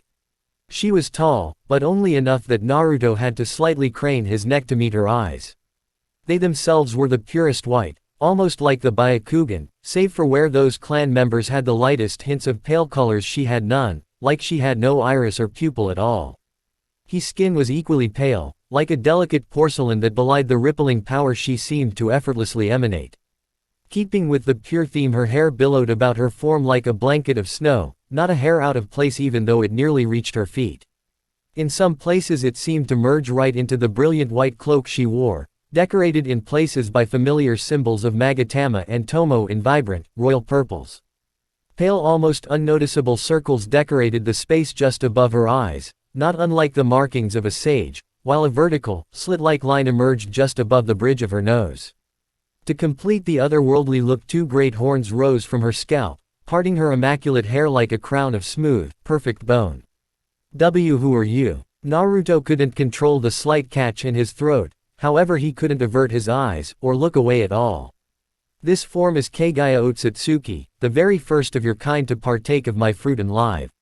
In a way she was my very first Jinchuriki, the first to harness my power that you humans have come to corrupt and defile. At that the meticulous expression on the woman's face twisted into a slight scowl, the sight of which Naruto could image preceded the destruction of a great deal of land. However, the words struck him as his mind flickered back to the stories Kurama had told him of the original sage when he had first begun to earn the fox's trust. Otsutsuki. As in Hagoromo Otsutsuki. Before his very eyes the visage of the woman shifted, the porcelain skin becoming sun-beaten and wrinkled, the hair losing its luster and becoming grayed while the horns shrank down to more resemble Naruto's forehead protector. Then the eyes opened again and Naruto was facing down a very familiar set of rippled gray orbs as the Sage of the Six Paths hovered in front of him in a cross-legged stance so utterly familiar to him. It was the one Chukaku had taught him all those years ago. There was him as well. He was certainly one of the more interesting of your kind with the way he disseminated my chakra amongst the people, hoping it would connect them together. A slight sneer crossed a face that looked as though it had never bore a negative emotion in its life. He was naive until the end, but he was strong. It was at that point Naruto snapped himself out of his mildly odd state and realized this wasn't actually the sage sitting in front of him, just an image, an echo. You are the Jubi then. The revelation surprised the blonde even as he spoke it. There was certainly no intelligence in the eye of that beast as he battled Madara atop its body. The representation of Hagoromo nodded all the same, a hand coming up to stroke the long, grayed beard. A distasteful and rather unoriginal name, but yes, that is an aspect of myself. More commonly, when I was still anchored in this world, I was known as the Shinju. Naruto blinked, remembering Madara say that very same name, as if it were supposed to be common knowledge. Why take this form then? The image of the sage tilted its head slightly, aged, omnipotent eyes regarding the blonde with something akin to curiosity. I could take any number of forms, over the millennia hundreds have touched my chakra in one way or another, some housing my fragments. The sage's features shifted once more, suddenly flashing through many different appearances that Naruto didn't recognize until suddenly he saw Gaara's face, only to vanish moments later, replaced by Yugito's, Yugura's, then Roshi's and so on. The Shinju continued to cycle through the Jinchuriki Naruto knew until it paused and Naruto found himself looking into a much more familiar set of violet Rinnegan and bright blonde hair, others housing a closer approximation to my whole. Naruto couldn't help the slight shudder that passed down his spine as he was forced to watch his own face morph into that of Madara Uchiha's. It makes no difference to me, but as the very first I suppose I have an attachment of sorts to Kage. You humans might call it sentimentality.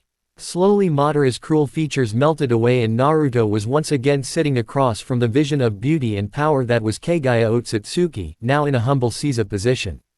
So you don't consider it sentimental? Naruto wasn't even sure what he was saying anymore. The conversation had become so surreal. He was talking to the Jubi. Kage's eyes regarded him stoically though, a long pause following his statement. A long time ago I suppose I would not have. I was everything, connected to this world and so intrinsically linked that I never truly was. I existed, but I had no identity, no self, just a presence. However, with this woman's acceptance of my power I suddenly was something. I found a sense of self, separated from my whole. At that Naruto had a feeling the Shinju had once considered itself to be the entire world, although he could only infer. It grew within her son, an individuality that was so alien I initially fought it, refused to accept it. It was only when I was separated, fragmented that I realized what I had lost. Then those fragments gained their own sense of self, they grew further from our original whole, too far. The voice still carried no true emotion but Naruto could almost feel the slight hint of longing lacing the air around him. New feelings I had before had no use for suddenly appeared. Rage that something would take my energy, sadness that it could become tainted and twisted in such a way, fear as I was ripped from myself and imprisoned. Regret that I could not stop it. A long, uncomfortable silence seemed to ripple through the void as Naruto sat there, unknowing of what to say to this entity. You became more human. The representation looked up, not even a hint of emotion flickering across its face as its blank eyes bored into Naruto's soul for a moment. Yes, I became more human. Naruto was a little surprised it had accepted that so easily, only to feel a tremor of frustration ripple across the world around him. Then what now? Naruto had worked it out by now, somehow he had been drawn into some shared mind space with the Shinju. In retrospect he should have realized that if such a thing were possible with the Biju then it only made sense for the same to be true of their progenitor. However he didn't know how he ended up here. Was he dead? You are not dead, Naruto Uzumaki. The blonde blinked before frowning at the regal woman's impassive form. You're in my head. A slight tilt of the head gave the impression of amusement, but it seemed more of a facsimile, an imitation, than a genuine response. And you were in mine. However, that made the blonde's eyebrow raise slightly. It almost sounded like a joke, but that was impossible. You humans never cease to amaze me by what you decide is or is not impossible. Naruto simply stared at the woman incredulously before narrowing his eyes slightly. So you were making a joke. The Shinju just stared at him evenly, not dignifying that with a response. After a moment or two Naruto relented, a brief sigh escaping his lips as his posture slumped a little. A second later though and his gaze was back up, Rinnegan eyes searching Kage's face curiously, as if looking for something he expected to be there. Because he certainly couldn't feel it within himself.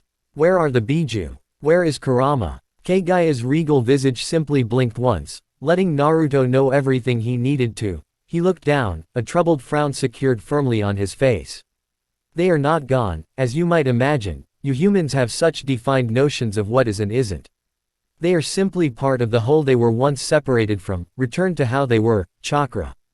Naruto's frown only deepened and the Shinju was reminded of the single time Hagoromo Otsutsuki had talked with it, as a much younger man than it chose to represent him as. How is that fair? They had lives, personalities, bonds, and feelings of their own. Is all of that just gone now? Again he was met by that cold, immovable stare as the very first user of chakra regarded him, not curiously, but some approximation of the emotion. Like I stated, you humans rarely understand these things. Are your bonds meaningless when your corporeal form rots away?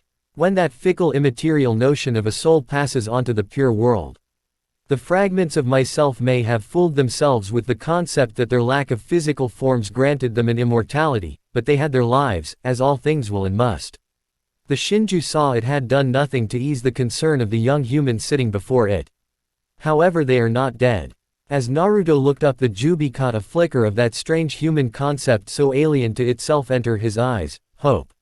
What did the Shinju have to hope for? It was, is, and will be. Humans were truly an enigma. What do you mean? Naruto didn't understand. If what the Shinju was saying was true, he would never see Kurama again, never get to talk with Matabi or stroke Shukaku's head. They are me, I am them. I am not dead, they live. Naruto blinked slowly and the Shinju nearly, sighed. You once asked me whether or not Biju really ate, and I told you while the chakra within us needed no sustenance or replenishment, we could still taste. Naruto's frown was slowly beginning to slip away. I asked Kurama that. The Shinju just nodded slowly and Naruto's eyes opened a little wider. The being sitting before him genuinely didn't understand the difference. So what does that make you now, if you are what they have become? The blonde blinked in surprise when the image in front of him smiled mysteriously, betraying that previously stoic facade. I am. We are. At that Naruto just sighed and scratched the back of his head. It was like trying to talk to Master Chukaku right after he meditated. So what will you do now? The smile slipped away and once again silence reigned over the two for an awkward few seconds. I imagine the one called Madara will wish to return the world to a state this one, Kage, also tried to enact, the eternal Tsukuyomi. It is not a terrible state, and not one I am unfamiliar with, even if the self that began that way, is not the self sitting before you. This time Naruto resisted scratching his head as he puzzled out the enigmatic being's unintentionally cryptic words. But what do you want to do?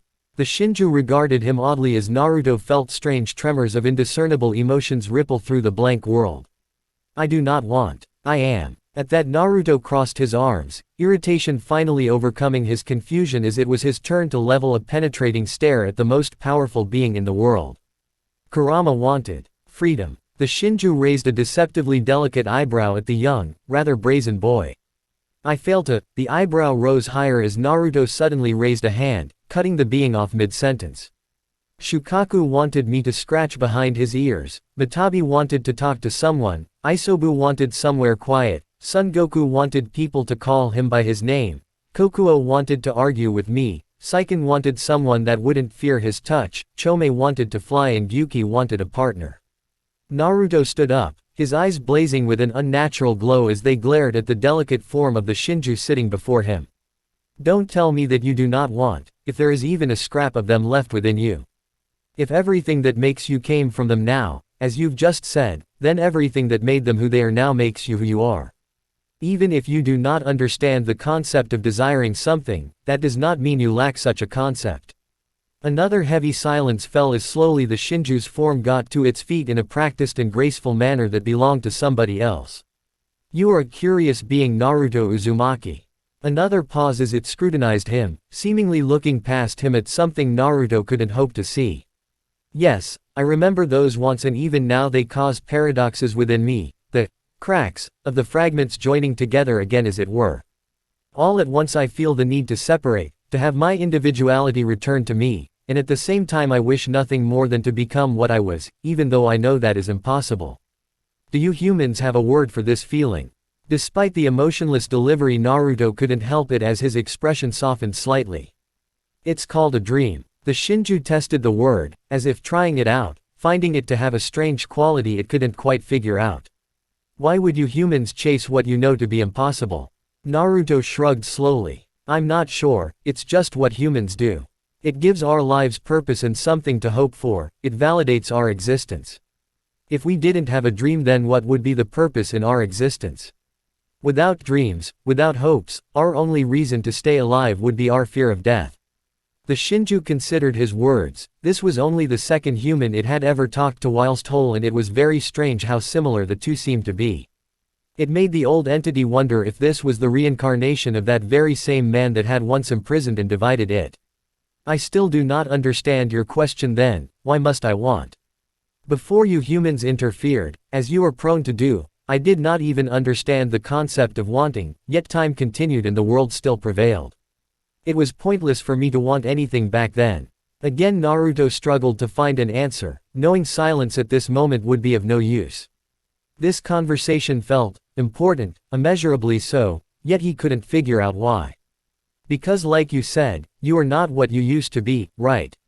The Shinju hummed thoughtfully, obviously a trait it had picked up from one of its many containers, perhaps even Naruto himself. I could return though, what this Madara proposes, it would return the world to how it once was. I would possess my chakra again, rightfully returned from your thieving race. There was a long, tense pause as Naruto genuinely thought the being had made up its mind, or consensus. It was a little confusing. However, that would mean losing this self, and for some reason I find that idea less than ideal. Naruto blinked. It was odd to watch such a powerful, basically omnipotent being have a moment of identity crisis. You don't want to give up the individuality you have gained.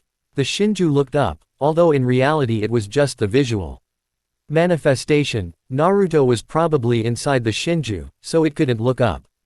Is that normal? Naruto shrugged again. What was normal? For a human, I suppose so. Everybody wants to be acknowledged, nobody wants to exist without purpose, and now that you have a self, something that you can actually identify yourself with, you finally can have something you never had before, an identity, a purpose. Even if you don't need one right now, do you want to lose the chance to ever have one? The Shinju said nothing, remaining unmoving as a further silence pervaded the empty world. I suppose that is a point of view. Naruto smiled lightly. Sometimes it was like talking to an impossibly wise and all-knowing being, other times he felt as though he were talking to a child. Then, what do you want? The Shinju let out a long breath, a rather useless action in a world that probably didn't even possess oxygen. I do not know. Naruto shrugged slowly at that. It was a start, at least the entity wasn't rejecting the concept outright anymore. That's okay, not knowing what you want isn't a bad thing. Many people don't know what they want to do with their lives, and spend it searching for their purpose. For many others that search becomes their purpose, until they find something else.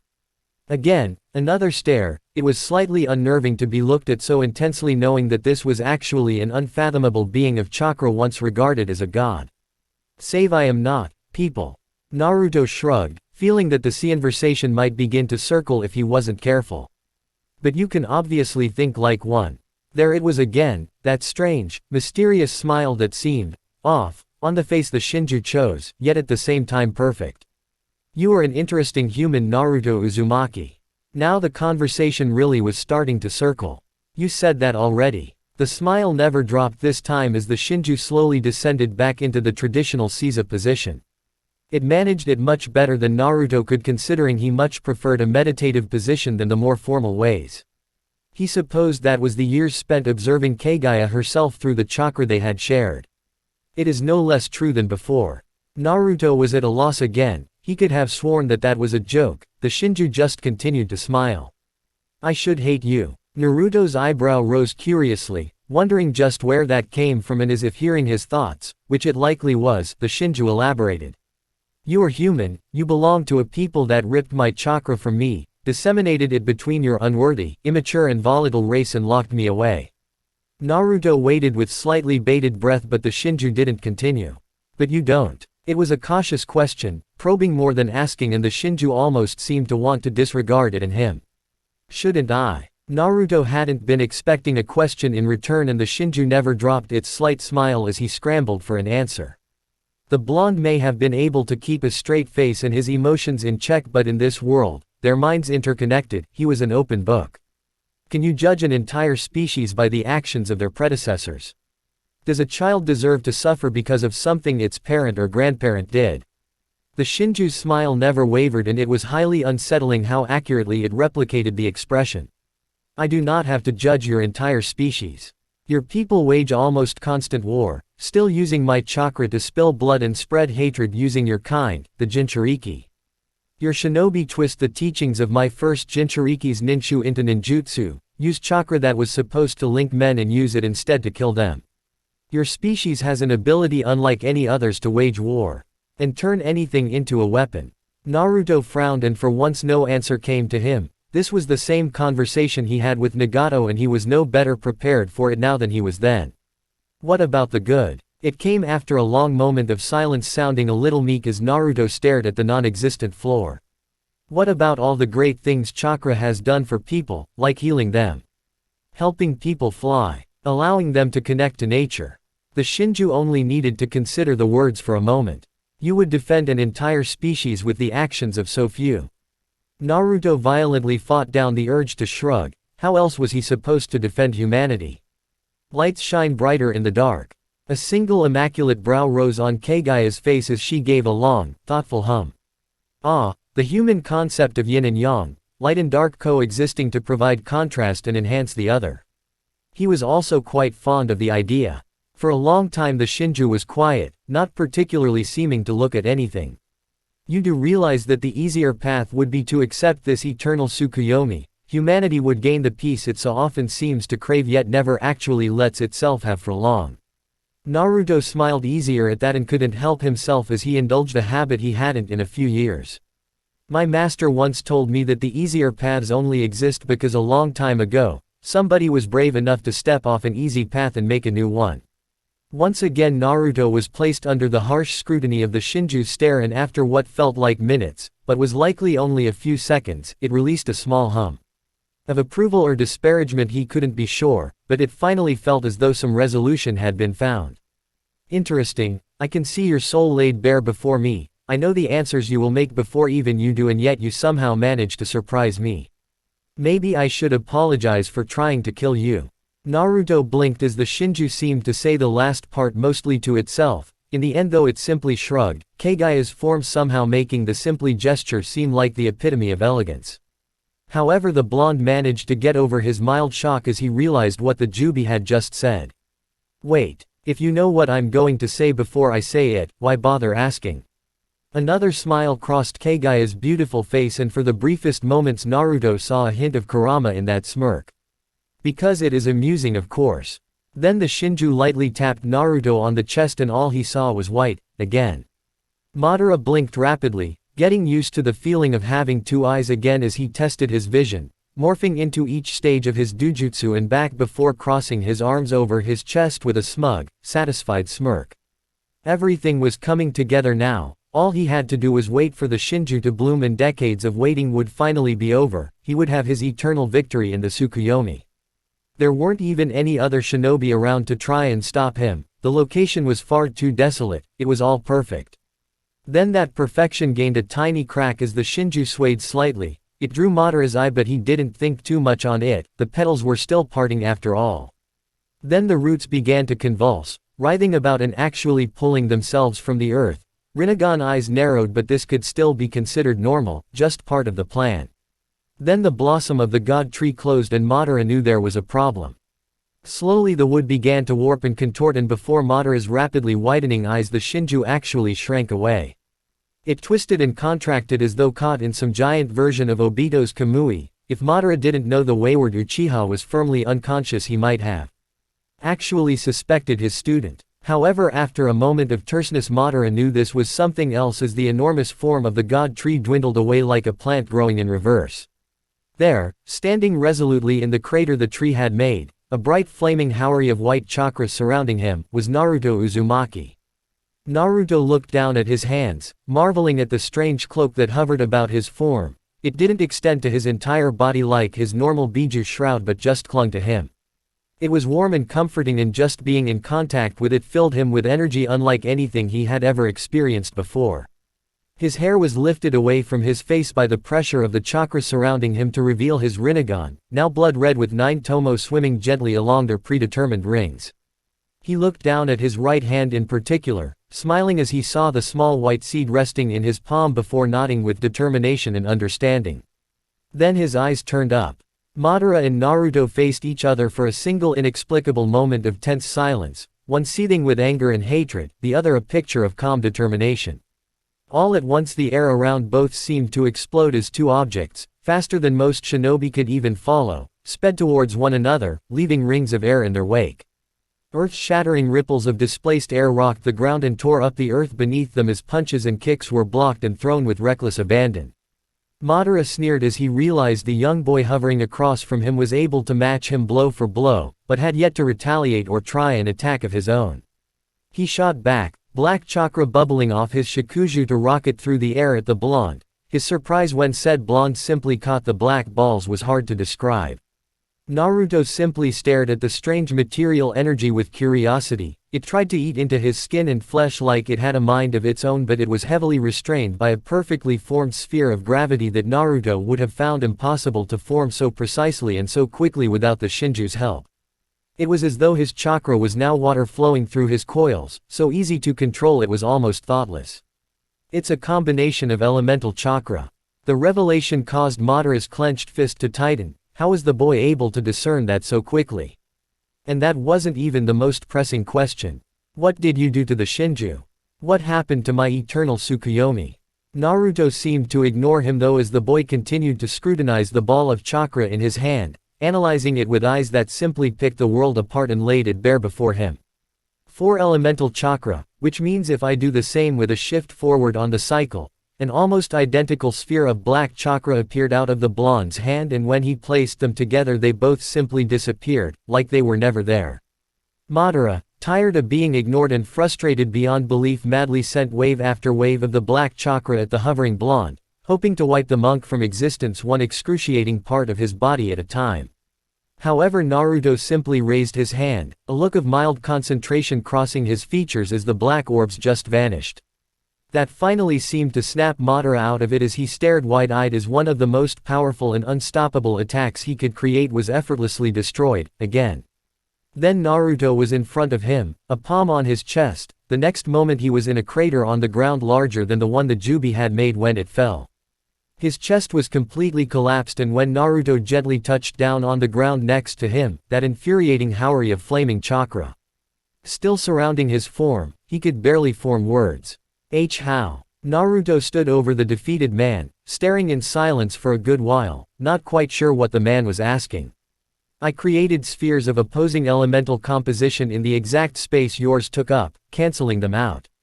Madara shook his head, finding the action difficult even as his body healed. It was useless though, he was at the Uzumaki's mercy right now, he could barely even control his chakra. And no, how did you win? Naruto stared again, feeling a shred of pity enter his heart for this broken old man, disillusioned with the world to the point where he sought to make one of his own and drag the rest of humanity into it with him.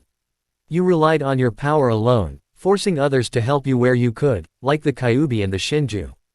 I let others help me, it gave me something to fight for, and in the end, I even let the Shinju help me. Madara now realized why the flaming coat of chakra seemed so familiar. It was the sign of a perfect Jinchuriki. Madara Uchiha had been defeated by a man that had done something even the Sage of the Six Paths himself could not. Somehow, It only seemed fitting, and that was his final thought as Naruto knelt down, a finger to his forehead as he felt all of his chakra drain away from his body. Naruto stood up slowly, suddenly feeling an awful lot heavier as the brilliant Houri of white flame dissipate from his body, the red in his Rinnegan bleeding away and the tomo fading. He briefly considered Madara's cold, still body as a long rod of black chakra formed in his hand. He tapped it on the ground once and the black seemed to melt away, leaving a perfectly ordinary wooden shakuju nestled in its place. He then quickly proceeded to lean on that as a wave of terrible exhaustion washed over him, nearly taking his feet out from under him. It was in that condition that he began his long walk back in the direction of Omegakure, feeling far too drained to consider a summon, or anything faster than a gentle amble. He had won, but he was tired. Right now he wanted nothing more to climb back into bed with the girl he loved and revel in her warmth. The words of the Shinju still echoed in his mind, but he felt he could put them aside for a night. He had a lifetime ahead of him with Madara and the Akatsuki behind him. He had a lifetime to find a peace mankind had been seeking for so long. But most importantly to him, he now had a lifetime to spend with the people he cared about. Because that was what he had chosen to fight for.